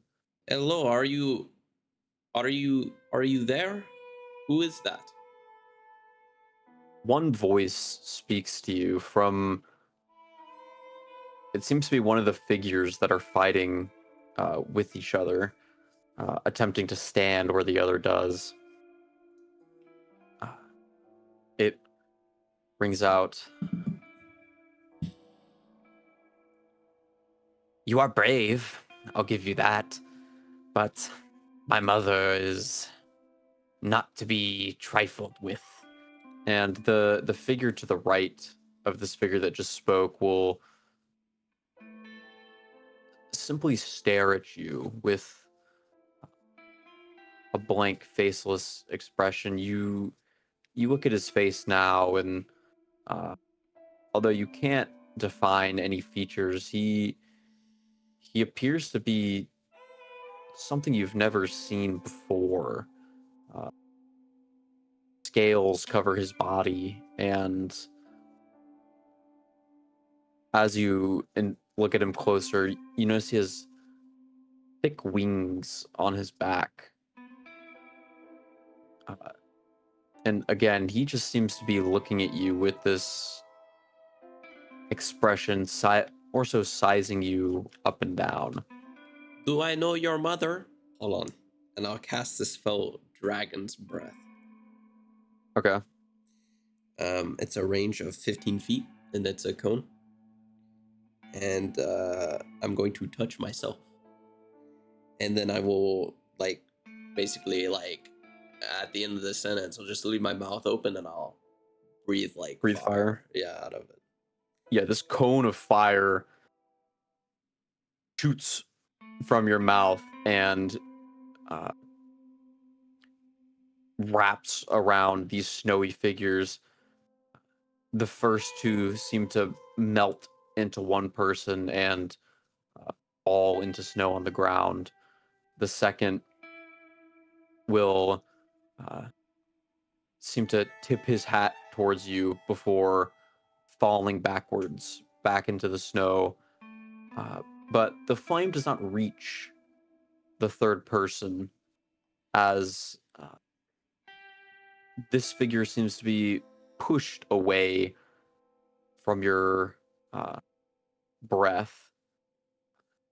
You look behind you, and you're only 5 feet out of the cave entrance as this other figure moves slowly and slowly towards you. Who's that Pokemon? Trapper, after you sent out this jet of fire into the snow, these figures before you melted away, and you look behind you towards the cave, and you're only 5 feet out of it, despite the fact that it feels like you walked a substantial distance towards these figures. But one continues to approach you, and as he gets within a suitable distance, you see a young man around 18 or 19, dressed in a thick fur coat and a tall white hat. As he sees you, you can see that he holds in his hand, almost like a compass, a small mechanical raven that you recognize as a gift that you gave to your son a while ago when he became Jarl, to find you whenever he needed assistance, wherever you may be. But the person holding it's not your son. Instead, this young man makes his way out of the blizzard and towards the entrance of your cave, greeting you with a wide grin. Well, shoot, friend, you got any hot chocolate up here? I think I just about froze my feet off. I don't have any hot chocolate, but I would like to ask you one question first. Go ahead, friend. How did you get this mechanical raven? Well, can we get inside your cave first? It is freezing out here. Yes, you may. You may enter. Unless you got a house. I'm sorry. I just assumed that you live in a cave based on your appearance. Do you have a house somewhere, or is it just a cave? I'm a bit of a roamer. Okay. Well, to be wonderful. honest- Inside, please. I ain't used to the cold, friends. Yeah, you can come inside, and he'll like kind of like usher you in, and then Say, and what was inside- that inside- bout of fire? What was? that bout of fire. Yeah. You could have seen Tusk or something, and I'll like pat What's my board. This is Tusk. Oh, well, it's nice to meet you, Tusk. And he just kind of pouts it on the snout with like a mechanical clang. Would you like some borscht? I made some. I don't borscht. know what that is, but hell yeah. Is it warm? It's like soup with shit in it. All right. Is it warm? Oh, it's very. Can it be? It's very warm. Then I'll Here. take some borscht. It's really warm. And you like, there's like a fire that's kind of out, and there's like a cauldron over it, and there's what appears to be the borscht, and he'll be like, 1 second, and then he'll like breathe on it, like with the flame, and like kind of Well, restoke alright. the flames, and then he'll like dig around and Tusk, because Tusk has these like a lot of supplies on his back, and he takes out a bowl and a ladle and scoops some for you. Here's borscht. Thank you, friend. God dang, it's cold. Sorry, I got the here. borscht. The borscht is cool. No, well, the borscht. I take a long slurp of it. It ain't It's- cold. It's very just, good. It's very good. It's rather chilly up here. Rather chilly. Yeah, it is very chilly in the Kyojin. Have you not been Yeah. up here that much? How would you like to not be here Well, for a spell? I have one question. How did you get this mechanical bird? And is my son doing fine? Your son is just fine. Okay. Good fella. Okay. He gave me this bird because I have a. I job. tell him not to give away my gifts. And here he goes giving away my gifts again. Well, I don't think he gave it away. I think it's more of a loan kind of situation. Okay. Because I just came up to ask you. I'm looking for some folks who know how to handle themselves.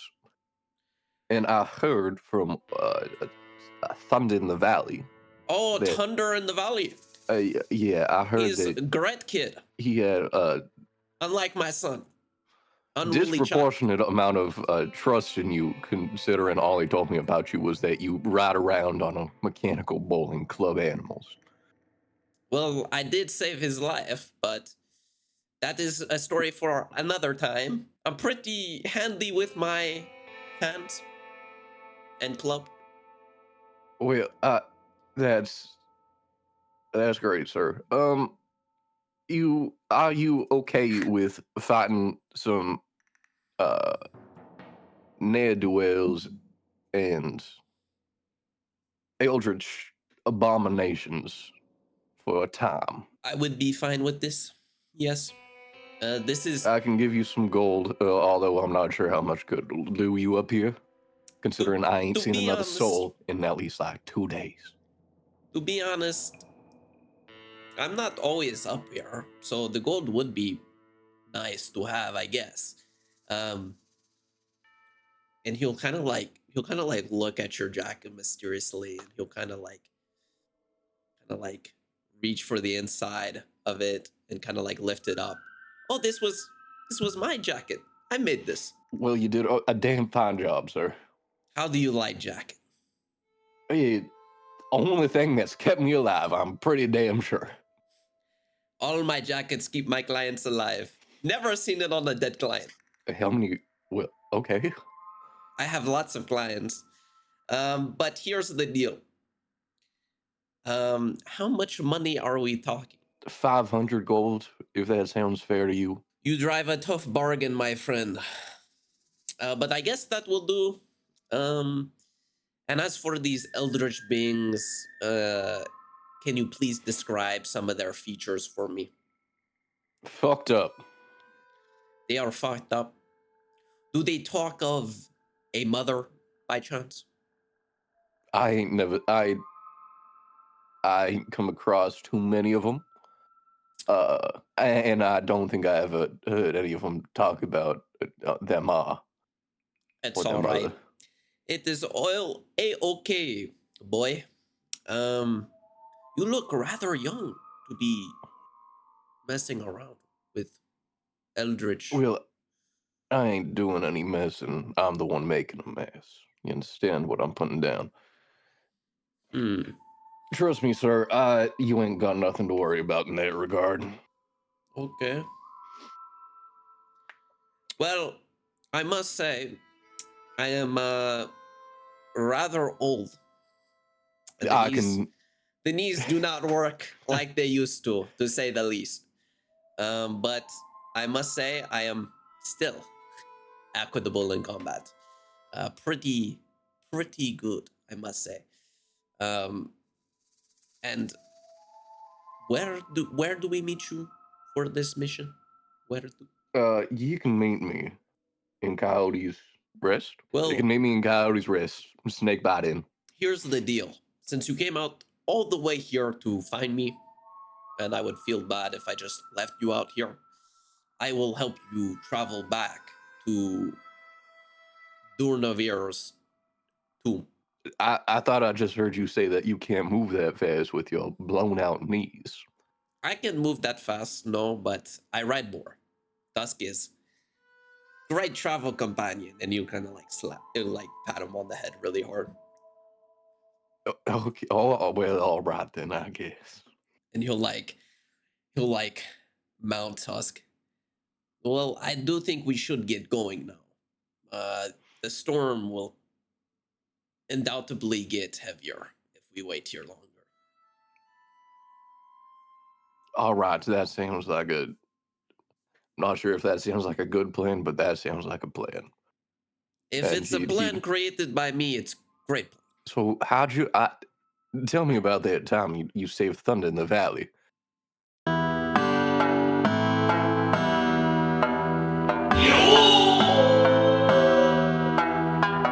Kestis, you're wandering through the streets of Forks End, an unusual day off in your line of work, and you're looking for somewhere to lay your head for the night, and a sign catches your eye, a bar you've never visited before. The Bronze Buffalo catches your eye, its gleaming sign in the moonlight. You look up towards the signs on the sides of the building, and it's late at night, so you don't expect too many people. You think, well, might as well get drunk enough to fall asleep before I continue on. Gotta rest And these weary limbs. opening up this bar, smoke immediately hits your nose as you open up into a surprisingly lively bar room. But as your eyes gaze across the patrons, a voice oddly familiar in your mind appears. Kestis, I hate to interrupt you so late, but I have a job Never an for interruption you. from you.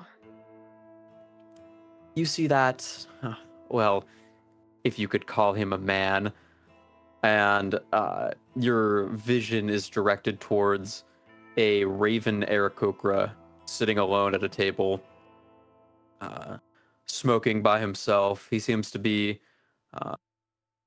trying to just mind his own business and really keep out of vision of a lot of people. You look towards him and you can see his eyes are misshapen. His beak is a bit twisted, but aside from that, he appears normal. The voice speaks once more. One of my gifts has been misused. you see that disgusting creature over there sitting, drinking the night away by himself. You mean that bird-shaped fellow over there? The exact one. Hmm. If you'd be so kind, Kestis, to dispatch him in any way you see fit. You're quite efficient, so I trust you with this task. It'd be my pleasure, darling. And the voice will go Just the one to the close left, right? the raven guy sitting at that table all by himself. All right. I'll make my way over to the bar. Kind of just giving side glances at all the tavern people, the barkeepers. Yeah, you're an unusual figure around here. The Yeah. wings on your back are definitely a strange sight, but it's late. People give you a glance and kind of just keep going about their night. I'll walk up to the bar, and the barkeeper's there and present. Mm-hmm. Mr. Barkeep, mind if I can get 2 glasses of ale, one for me and one for my friend over here? I'll gesture to the lone smoking area, Khorrar. 4 copper. And the barkeep will turn around and start pulling. He pulls out these 2 glass mugs. They're a bit dirty, but they look reasonably sanitary, if you could call it that. And Okay. he fills it up with a deep amber colored beer and sets them on the counter in front of you. I'll grab my 2. I'll start sipping mine, and I'll start making my way over to the table next to our dear feathery friend. Hey there, how goes it? My name's Kestis, and I'll slam down the mug right in front of him. He'll look up you a little panicked that the strange figures now approached him. Do I know need to you? be alarmed. What do you want? For a drinking friend, if you don't mind the company. Thought you were smoking away the night over here. Thought you could use some company. I won't turn down the free drink, but friends around these parts are uncommon, especially one he'll look you up and down, and these great, or actually describe your character. Yeah. Initially walking into the bar, you see a little more on the taller side, about 5'11", green dragonborn, draped in brown leathers, and a hat that mostly covers his eyes. Pretty gnarly yellow and gold teeth, and 2 massive wings that are glowing with some sort of ethereal power on his back. He always kind of has his hand hovering over his pistol on his right. That's his main hand. But he has one just like it on the other side. But despite the pretty scary demeanor, he always is trying to put on like a kind face, you know? Yeah, he looks you up and down. And you don't look like the type to be making friends. You know what they say. Looks can be deceiving. I'm just here to, make the night go by a little quicker, same as you. I'm never against friends, especially in these parts. And just between you and me, the other people in this tavern kind of all give me the heebie-jeebies. You seemed like the nicest fellow here, so I thought I'd make myself acquainted. He'll glance around again. Fuck it. I'd be a fool to turn down a free drink. And he'll take the ale that you offered him and start drinking. After a big sip, he'll say, "So you don't know who I am, do you?" No, should I? No. But All right, well, let's do you know who I am? no. Should I? Oh. No, he shouldn't. I would say think that I think that's why I quite like it here in Forks End. Got a lot of faces with names, but no one seems to know them. Rather dead end place of sorts where people don't need to ask a lot of questions. What brings you to Fork's End? I'm here on Live business. here? No. Just I'm here to actually, clean up some bounties in the area. Kind of a bit of a trade of mine, but right now I'm kind of just trying to take a load off. I'll when I Huh. while I'm saying that, I'm gonna pull the chair back and kick my feet up on the table, recline. What kind of bounties bring you to a city? That most The bounty simple- hunters traveled out in the desert. The simple kinds, just going local, talking to the local sheriffs and the local popo, if you will, and trying to figure out where I can kind of muster up a job, whose head is being hunted at the moment, who slept with whose daughter, the simple ones. So you're telling me that you are a small-time bounty hunter, chasing over infidels and Like I said, looks can be small-time deceiving, criminals? You can make a good living off of just the little bounties. I suppose. I'd actually quite recommend you get into the business. It's honestly quite profitable. Killing people for money has never really been my trade. I find it a bit dirty, but I mean, a man's got to make a living in this city. So true, so true. What brings you to Forks then, might I ask? He'll glance around once or twice. Traveling on my way to a job of sorts. See, we're in here for the same exact reason. We both got work. I'll just you over to the barkeep and I'll like, you should bring us another round, good sir. He'll turn around and pour 2 more mugs and bring them over to you. Don't be stingy. The drinks are on me. Keep pouring them back. Hey, I got a strange message from you could call him an acquaintance, but he promised a pretty interesting job in Coyote's Rest, so I'm Now, making my way by I do train. love the interesting, might I say. And what exactly did he mention the job might be? He'll again. Not This that it's any my business, of course. If you don't catch a share, I'm never gonna make you. But I'm just always a little curious. oh, of course not, but he'll look around and you can see him crack a bit of a smile as you can tell he's very keen on bragging about this job that he's come into. Yeah, Well, Ricard always do. made a bit of a name for myself down in Jagged Springs, doing odds and ends, and I not sure if you heard of him, but the Thornwaltz kid. Would I know the Thornwaltz kid? You would have. Would that be a heard name of- that has made its way up to like Scorpion's Crossing or has like crossed my path at any point traveling? You would have definitely heard of him among the smugglers as a young lawman who's very confident in his skills and definitely has the skills to back up the confidence. But he's definitely a new face, but he's definitely taken the helm of like a local, I guess, do-gooder is kind of the best way to put it. Real Atlas of sorts. Perfect. Oh my. Well, here he's one of the certainly a good fellow. Maybe pretty good with the pay too. He does pay well. He's offering me a pretty penny to come down to this small, dinky town of his and apparently save some people. But, I'm in it for myself. You see, I heard whisperings that,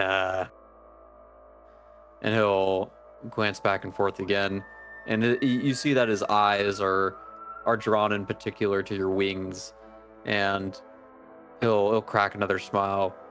You wouldn't happen to know anything about the Eldritch, would ya? You mean those folks that got them strange limbs and whatnot? Sometimes. I can't say I really do. I've heard of them. I've encountered a couple in my time. Bounced from town to town. I'm a bit of a do-gooder myself. What can I say? Roll me deception. Yeah, sure. Why not? That's gonna be a 14. He'll I'll kind of side eye you for a bit, but I'll say, Pretty hard to well, not hide them. Now I see you glancing at my wings. Let me assure you, these were, let's call them a gift from my dear father, rest his soul. a gift from your father. Uh, that, Did you get him heritage, stitched, whatnot. do ya? Us dragonborn, we have a thing or two with the flying thoughts up in the skies, but for shows. Kind of just makes me Huh. look a little more intimidating. What can I say? I suppose. That's the And persona, you know. as you guys talk more about these eldritch qualities, and he's constantly scanning your wings, and the more you pay attention to his eyes, the more you notice how fast they move. It's almost as if like they move, I don't know, at granted he's a bird person, but at inhuman speeds. And the more you talk to this guy as he talks, his beak, like I mentioned before, is misshapen, and it kind of not prevents him from speaking clearly, but definitely seems a hindrance to him. Maybe a little bit of a lisp or something. Yeah. Maybe that's why he talks so gravelly. Or it could just be because he's a smoker, who knows. And well, this Thornwaltz kid, I had a couple jobs with him a while back when he was, well, I guess younger than he is now. And let's just say there's a couple people out there who wouldn't mind seeing the Thornwaltz kid put in the dirt. So, I was thinking I go down there, do this job for him, travel a bit, and shoot him while he sleeps. Is the best way to put it. Don't you feel like that might be a little cowardly, though? No? Shooting a man while he sleeps? Cowardly is not really I'm taking the easy way out, don't you think, for a do-gooder like yourself? Well, I'm not taking my chances with the Thornwaltz kid. Of course not. heard I would never suggest that. We all want to live, don't we? Come on. I've heard what he does to men, and I trust my skills as a gunslinger, but that man's got something else on his side that it's not natural. It's not. He's got something about him. I don't know if it's his confidence or his hand or what it is, but His hand? What's so, just quick on the draw? Is that what you're saying, or? he's got these tattoos. You see, I saw him one day when he got in a disagreement with a man. We were traveling out of Jacket Springs, making a supply run up to Coyote's Rest. Mhm. Him and a man got in a disagreement. They stepped out into the street, and before I could blink, Thornwaltz had drawn his revolver and blown a hole in that man's head. Hey, Oh, stories like all, that. I don't blame all, you for wanting to shoot a man in the sleep. I don't. all I remember seeing was these glowing tattoos on his arms and all across his body. That's not a man I want to mess with. I don't trust these people who twist the arcane to their limits. It's unfair, Us honest folk who are just trying to make it work with what we were born with. I understand that all too well. I feel like this world wasn't made fair. What can I say? I just I always feel like us little people, we're always at the bottom. We're always scraping and clawing for any little bit to get by. I mean, let those that just have those innate gifts are just sitting at the top, flaunting it. Dare I say? That's my I'll call over 2 more drinks from the barkeep. Yeah. As this guy finishes his second round of ale, he's noticeably tipsier. Mhm. That Thornwaltz, He's just too cocky.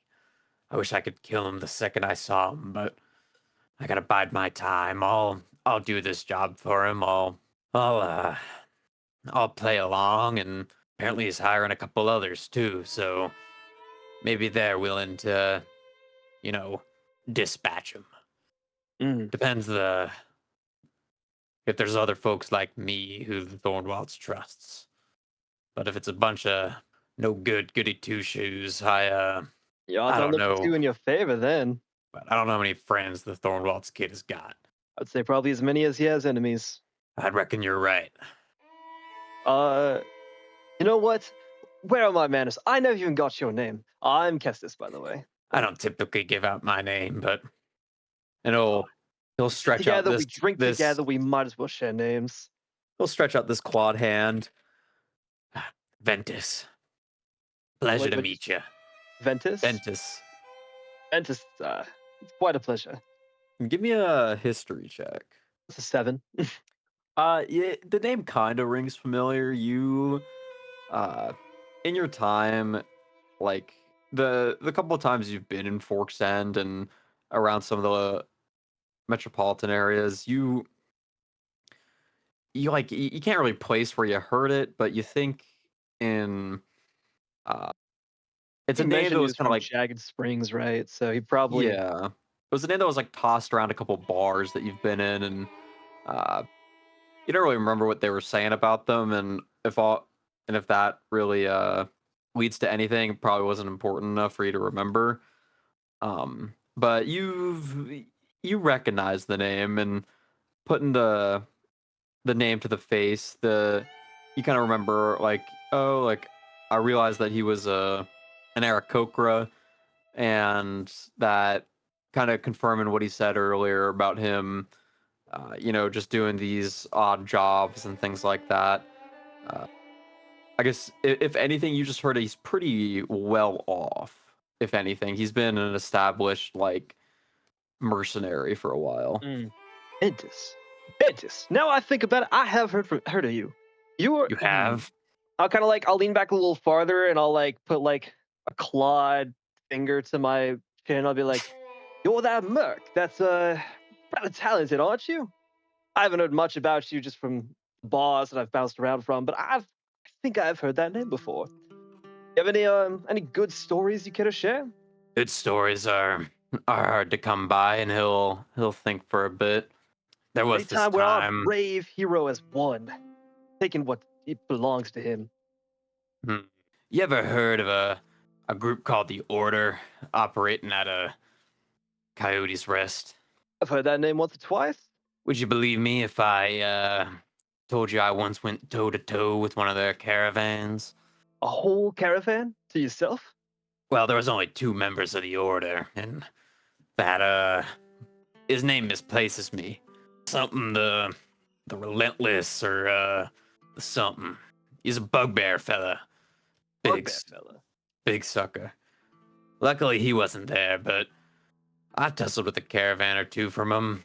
Got out with my fair share of gold and a particular item an employer of mine wanted, and I didn't have to kill a soul for it. So pretty impressive if those I the do say best so stories? myself. Made out with your life and some loot to sprinkle it on top. That's a wonderful story. You said a bugbear? I haven't seen many of those in these parts.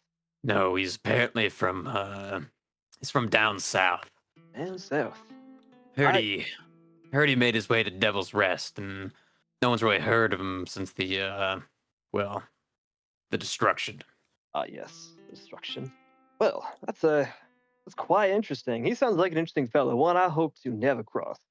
But I It's mean, probably if I do bump into him, I'm always enjoy having a drink or two with an interesting fellow like yourself. So He's probably long dead by now. I imagine if he was in Devil's Rest, he got killed with the rest of them down there. Those folk down south, the bugbears and the hobgoblins and all them, they're kind of uncivilized if you get where I'm going. They I just understand all too well. But here's the thing, right? I mean, you mentioned he was from the Order. He must have been quite a tough fellow already.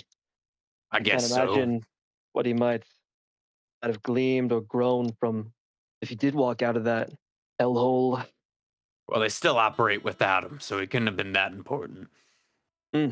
Well, that's fair. I'll order another And round to bring over to the table. yeah, at this Trying to point, make a nice stack of mugs here, aren't we? at this point, a lot of the people have cleared out of the tavern. This couple is left.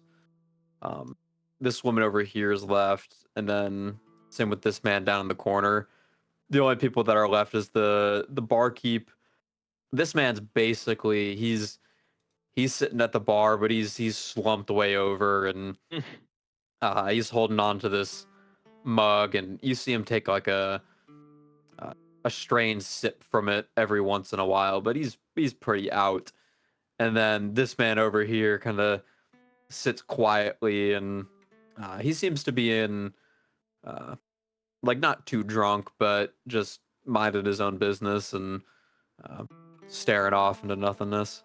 Looks like two of the four sad saps left here in the bar. I usually any day before a big job, I try to spend my night getting as drunk as possible. Never know if it's your last one. I'll drink to that. Slam it down. I'll throw back the rest of my mug. I don't follow suit with you.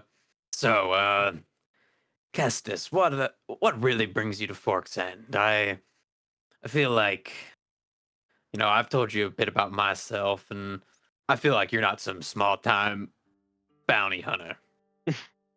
Well, shucks.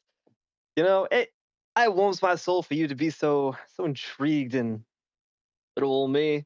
I I haven't been totally honest with you. Actually, here on particular business, there's actually a bounty here in town I'm looking for. In Fork's End. And Yeah. it's not an adulterer or Mm. bank robber or something along those lines. Bigger game. Well, I don't always question what they did. Sometimes I just get told what to do. That's how Uh, it is sometimes. Whoever fills the coin purse after all. So true. Well, I don't know how much more I got in me. I have to go and rest my weary head. Big day tomorrow, after all. I have to go find that poor sad sap. But until then, I wish you do, and I hope you have a lovely night. Pleasure talking to you, Kestis. Always. I'll one more, like a shot for the table, and Mhm. hold one up to him. Cheers. He'll cheers you too. Throw it back. And I'll walk over to the barkeep and I'll pantomime the whole thing of can I get a room, please, my good sir? Yeah. And they'll look at you, look you up and down. 5 copper. 5 copper pieces. It's a little steep, but all right, very well. I'll toss him the 5 copper pieces, and I'll good sir, could I get the room with the best view of the moon, please? Just a nice big window if you have it. Or are they all pretty similar? He'll just give you a stare, and I'll turn around and slam this bronze key down on the table. This one. You're too kind. Thank you so much. I'll take it, and I feel like in this moment the idea of the irony of killing this man in his sleep sounds too good. Yes. So I'm gonna kind of go up to my room, sneak out the front door, and just kind of wait in the. Do I think he would be going to a place to sleep, or do I think he'd probably end up drunkenly passed out at that table? Roll me insight. Okay. Based off of how fucking hammered he was already when I came in. Where is it? There it is. Hold on, I'm watching an ad for the dice roller app I'm using. That's cool. I think it's free on Google. Probably didn't need to download this app. I just thought it'd be cool. 30-20. Yeah, you walked in, and this dude was already pretty drunk. You noticed a couple of shot glasses next to him, and a mug that he was drinking out of. So you reckon it's probably not too long before this guy either stumbles out into the street and passes out, or falls asleep at his table. Either way, he's not making it very far. No. I'm probably just going to fill out like in my window still, just like enjoying the night for a couple hours, waiting to see if he makes his way out, and if he doesn't, I'll probably make my way down back into the tavern to see if he's passed out down there. Yeah, you sit outside your window for a bit and lounging about, enjoying the night air, as you notice a creak of light escape from this building as this man or this crow stumbles out of the tavern, humming to himself a bit, and give me a perception check. That's gonna be a 12. Okay, yeah. You're watching this guy as he's walking out of the building, and he's taking off his hat and he's wiping his face with it and kind of fiddling with it in his hands, and you notice what seems to be like near the top of his head, two sets of eyes have opened up on top of his head, and again, like his regular eyes, are just darting around and looking like constantly, like at these inhuman speeds. How to make a nice snack. I'll And you're like, I'd say you're like right here would be your window. Is he kind of walking towards me, or is he walking away? Yeah, he's just walking down this street towards you. I'll duck back into my room to kind of just wait till he passes. Don't want those eyes spotting me. Yeah, he's about here now. How far do I think he's gonna get? Like just watching him stumble as Yeah, along. you're watching, and he's stumbling around, and he's looking back and forth, and he's kind of, and he stumbles around, and his eyes lock onto this cart right next to the door of the tavern, and you see him shrug his shoulders, and he goes and takes off his large coat and rests it against the cart, and then lays his head back and covers his face with his hat. And for a bit, you watch him as the eyes on top of his head keep darting around, but they start to slow down eventually, and then ultimately close. I'll go ahead and just fly on down to the ground, make my way over towards him. Yeah, roll me stealth real quick. Yeah, for sure. That's gonna be an 18.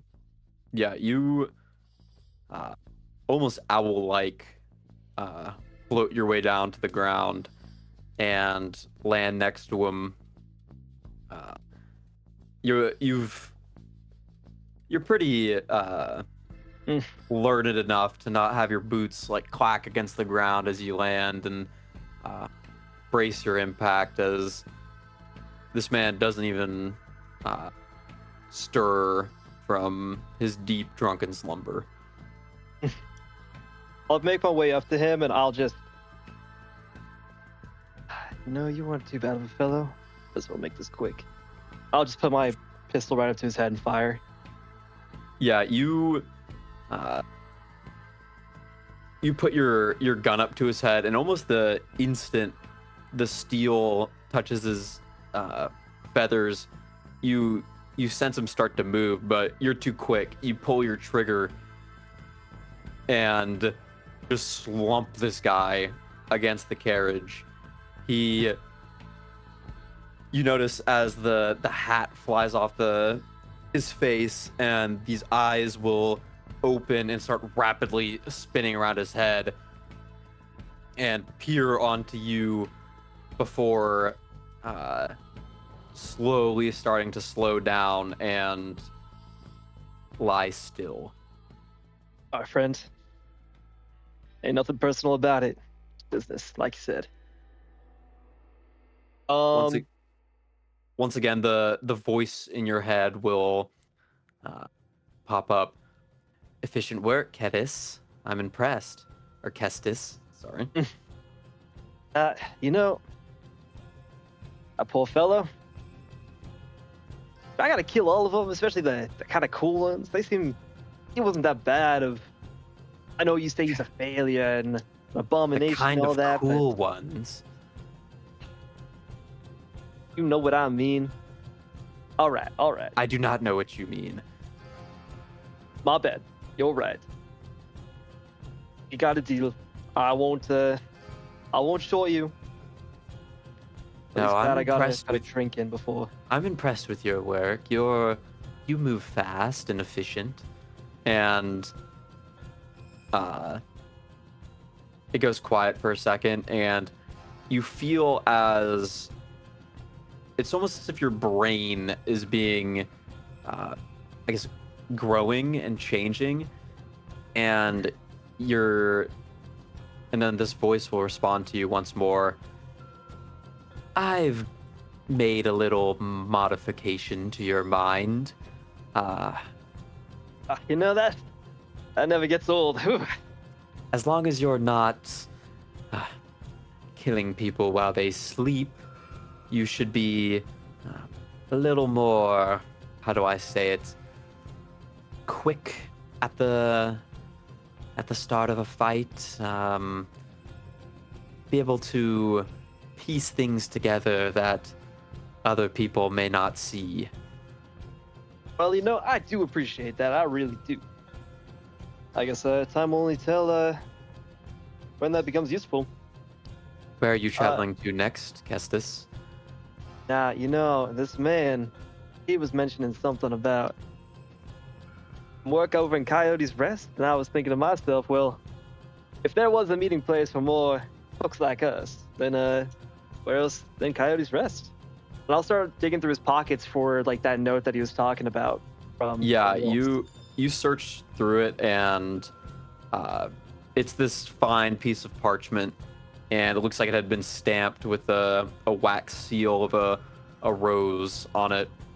I'm trying a little too hard, aren't we? It says on it,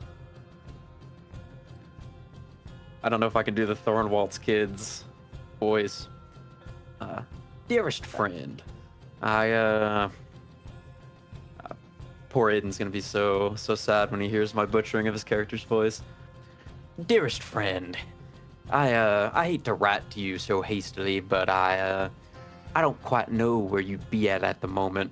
You see, I'm trying to gather together a group of capable of individuals to help me deal with a problem down in a little town called Berrywine. You see, an old friend of mine, Bramblebeard, has requested that I gather a band of capable people and go help solve a little eldritch problem they got down there. And as you read eldritch, the voice in your head once more will say, now that is an interesting job, Kestis. Excellent My intuition find. never failed me. And as you read further, you will be rewarded, of course. However, I can't even do his fucking voice.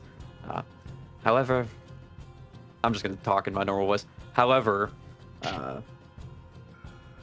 reward will not be without. You will not be without reward. I will pay you handsomely upon completion of the job. And all you have to do is simply meet me in Coyote's Rest, or stay in the Bronze Buffalo until I come here, and it's he's left a little date on it, and it's tonight's date. And I see why he that's was where the getting letter, so and then drunk. the letter concludes in this fancy, very neat penmanship signature of the Thornwalt's kid. Well, I do So- say I think it might be smart to just stay here, wait for our friend to come along.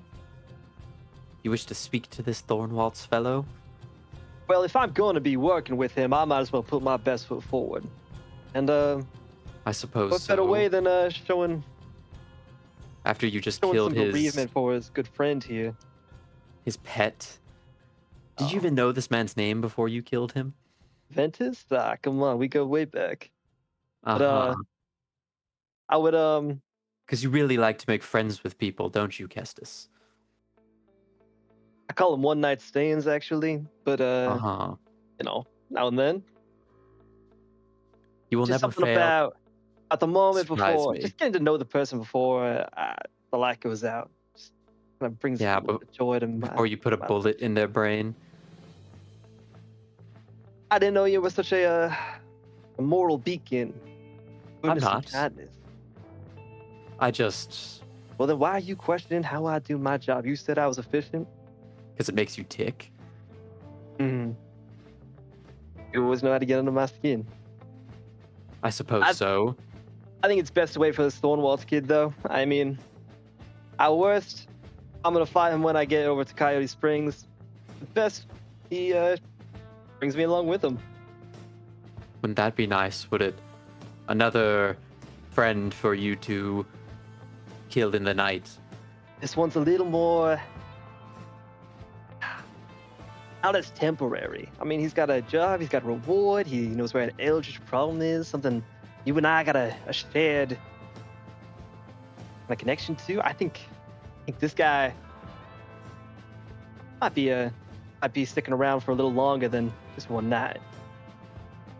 Well, I certainly wouldn't complain if if this Thornwald's kid has found something eldritch and it's something that he thinks he can eliminate. It's certainly something weak enough to be called.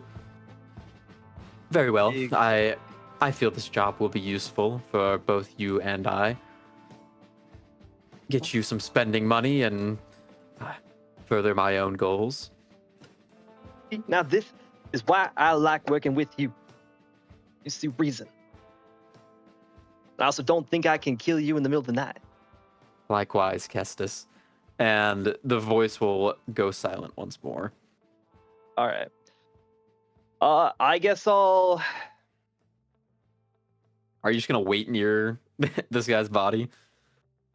I think I'll kind of roll him out into the middle of the street, and I'll sit down and take his spot on the wagon. Who's that Pokemon? Now, friend, I think you have an object that is mine Oh, this from yours? the body of. Sir, I'm gonna need to see your hands. My hands? Oh, they're right here. Look at them. Ooh. No, I kid. Listen. This you're a good friend here, Vestis and me. We got into a little altercation. Let's just say I had a bit of a hit for his head. He done some bad things in the past. I just came to collect my dues, but I couldn't help but notice that he had this fun little letter on him. Would you happen to be the Thornwald's kid? Well, it depends on who's asking. My name is Kestis Multiclaw.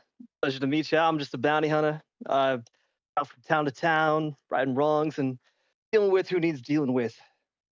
Pleasure to meet you. You just stay right where you are. Is there Uh, anything I know about this man? Yeah, you Just from would, 30 paces? you recognize when Kestis says his name, you recognize him as you do know he is a bounty hunter, but you recognize the name from this man who used to be kind of a terror up in Scorpion's Den and across the coast and like Arthur's Crossing, a pretty prolific pirate. But you've heard recently with these new strange wings on his back is one of the main things people are talking about. But aside from that, people have been whispering that this pirate has come down to do some, like he said, bounty hunting around just everywhere in the valley. No one really knows what he works for or who he works for, but everyone he kills tends to have these eldritch adaptations about them, and he does efficient work and doesn't. He's very like he doesn't leave any other casualties. Goes in, takes out his target, and leaves. And can I do a quick scan of the Aarakocra? Mhm. Just to see if there's any like prolific eldritch elements Yeah, clearly visible. You look at him, and the first thing you notice is his beak is twisted and malformed. You look towards his eyes, and although still, they the pupils in them are large. They fill nearly an entire eye, and on top of his head, which is the most apparent disfigurement with this Aarakocra, two, and at this point they are wide open, two large eyes sit, or two sets of large eyes sit at the top of his head, uh, wide open in what can only be described as terror at the top of his head, staring directly in front of this bird, or uh, staring if he were still alive. Right. I'm gonna start to Um, light up a cigar. is there like anybody on the street at this point, or have No, they kind of like? It's empty. It's late at Okay. night. The lights in the bar are on, and you can glance in the window, and there's a barkeep in there, and two other patrons. But aside from that, there's no one out on these streets. Right. Okay. Now, Do can I come clean to you real quick? Can I be straight with you? Well, I ain't gonna stop you, friend. But I do Listen, need you to stay put as to where you are right now. I'm I trying don't to. got. What can I say? I don't have much affinity for the mutated fellows of this valley. They're only a snap away from being terrors, monsters on the kind of Yeah, well, people be in that this town. as it may, that monster you're standing over was a fine fella. Oh no, I spoke to him. He mentioned quite a bit about you. He said you two worked together a while back, and he also mentioned how he would plan to shoot you in the head when you slept. He said well, there was a nice big bounty on your head, and how much he'd love to just put a bullet in it and get that bounty. well, I So do have a something bounty about on that just my didn't seem head. quite right with me. You know, you can see that's why what I did to him. Actually, I thought the irony was not to be lost on you when you made your way around, but You shot a man in cold blood while he slept. that's what he planned to do to you. I was just returning the favor. He kind But of I did happen to notice in your letter that you mentioned some sort of eldritch problem that needs to be dealt with, and I'll let you know right now. You don't have to take my word for it. You can take my reputation that follows me, but I'm quite efficient when dealing with eldritch. Well, fella, from what I know about you, you a pirate. Was a pirate, my good friend. I left that life behind and something more meaningful. At this point, he's gonna kind of get off this almost translucent, opulescent, like glowing horse that he's astride. Um, Can you describe your character, please? Because I yeah, actually of don't know course. what Thornwald looks Okay, like. so you saw Finally, thank you. you saw trotting in on this like pale white iridescent horse. Um, this man clad in mostly white with these accents of black like motifs of thorns that run up and down along the simple suit and coat of this rather short man, all things uh, being honest. And Oh, I he see why has they call this, you the kid. where they call me kid because he is 19 years old, best as you can figure. Kind of white garb, white hat over the top, with a big iron on his hip. Also with this thorn motif that's kind of acid etched into the barrel. Gotcha. And yeah, that's as far as you can. He's also ginger, so he's gonna get off the horse, and the horse is gonna kind of almost sort of vanish into mist. Well, friend, sort of put his arm around you. Just kind of really, it's more of a waltz over to you as he walks, more than anything. We got ourselves a deal. Well, I think we should talk about this in the bar first. Of course, of course. I'm actually, I was just coming from there. I actually have a room there right now. So, Yep. Alright, He's kind of actually. How tall are you? 5'11". Okay, he's like uh very very kind of reaching in that kind of sort of manner. For sure. And might I say, you are quite an intimidating fellow, Walking in Well, on I that don't know if they ghostly horse. Oh, heebie-jeebies all the way down my spine. well I don't think you ought to talk about Rosebud like that. Rosebud? That's a lovely name.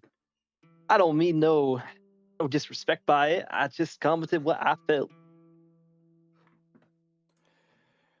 So what was your business? What was your business in Scorpion's Den in the first place there, friend? Oh, well, actually, all I've ever known. Well, you see, friend, it's actually where I was born and raised, where I grew up and spent most of my days. Uh, Kestis, as you guys are walking, you notice the Thornwalt's kid hand or his hands reaching a little close, like ever so closely to your holster. you see something you like there, pal? I was just checking your eyes there, friend. Hmm. I heard you was a pirate. Needed to see if you kept all your possessions in good order, or if it'd be too easy to take from you what might not want to be taken. Now that would be a damn shame, wouldn't it?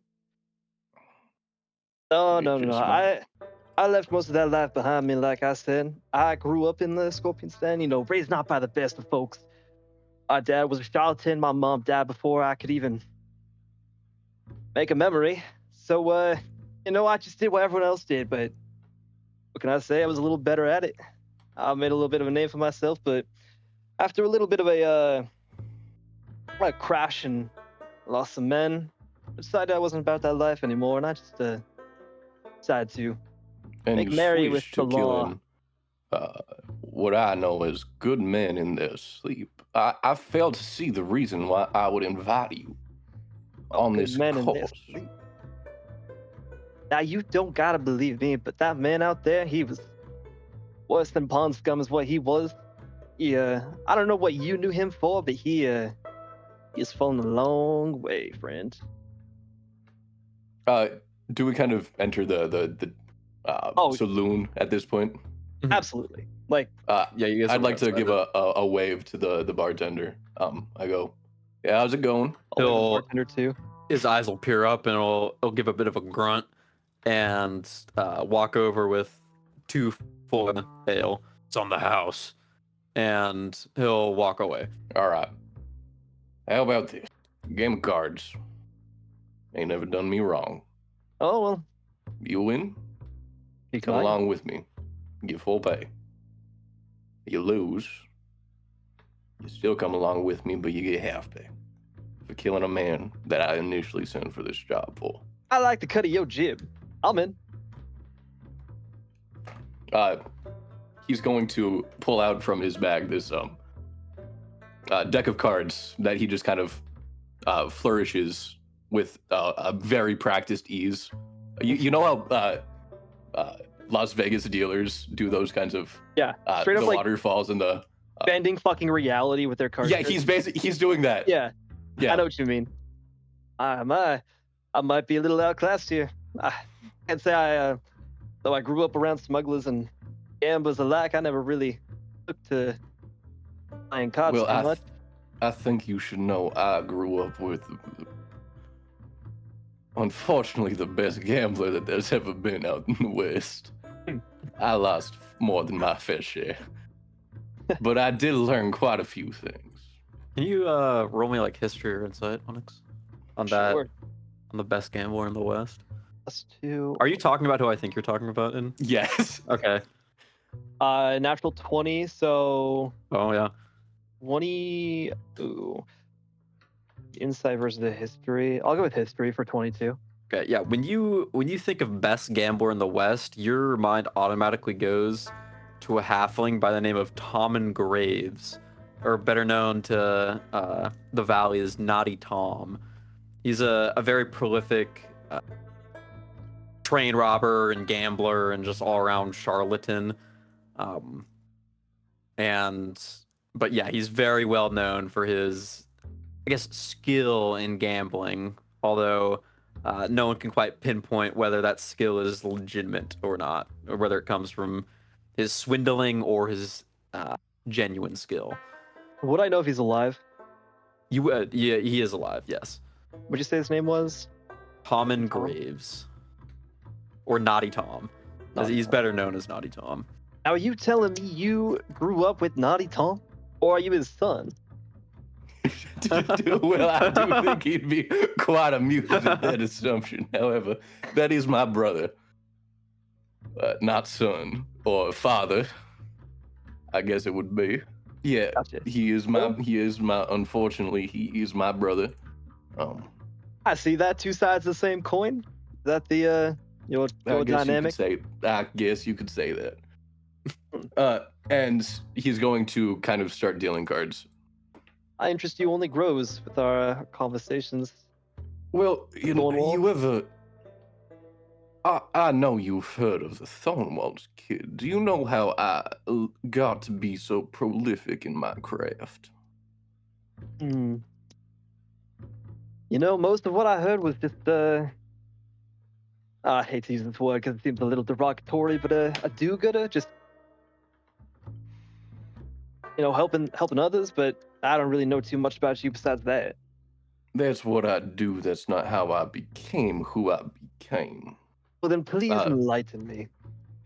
And he's going to. I'm going to use Zone of Truth, just as we're playing around the game of poker. Oh, that's Now- quite a nifty little. As his, you see, Young he's kind man. of rolled up his sleeves, and he has these two tattoo sleeves that are like thorns going up and down the arms.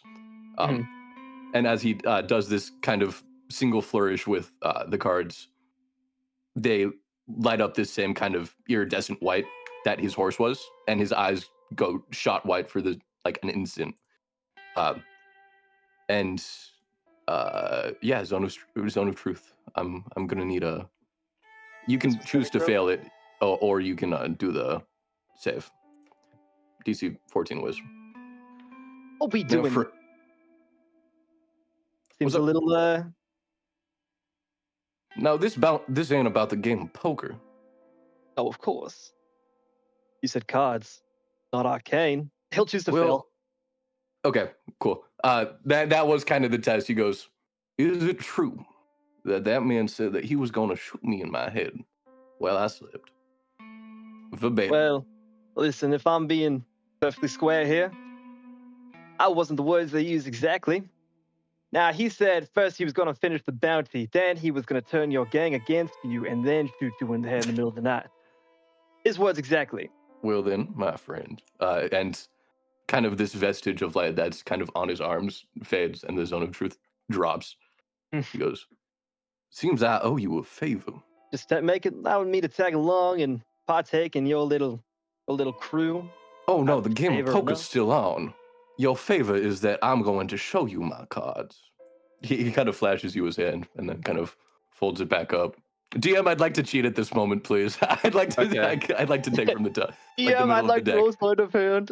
Yeah, roll me sleight of hand. When I rolled that first sleight of hand, it was a natural 2, and I still got an 18. and you Oh my get it. god, man. Yeah, it's a dirty 20 on the second one. Damn. Perception from me, or Yeah. that is going to be insight. That's going to be a dirty 20. So yeah, I think you can definitely tell he's doing some dirty dealing. And he sees you kind of notice this, and he goes, "Some tricks I learned from the best."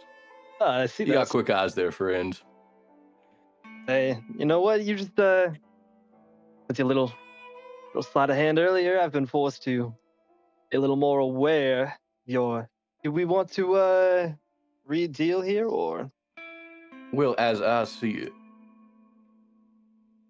you caught me with my pants down, straight down around my waist, straight to the ankles. And as it stands, grit?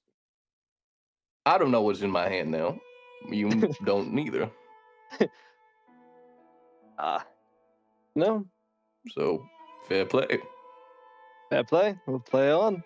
I ain't had a fair game of poker since I won my skills from the spirit of the West. Now, that man right there, that was a fine gentleman. Played with him till morning. I lost more than I won. As he's kind of he raises Play in the the river ante. and whatnot, or okay. Yeah. Now, You want to know about this? How much have you read of my letter? I'd say pretty front to back, unless there were some sort of secrets I wasn't aware of, but This was the night before you left for the Kyojafell that you wrote this letter. So you were in a bit of a rush to leave. So it was pretty hastily written from you.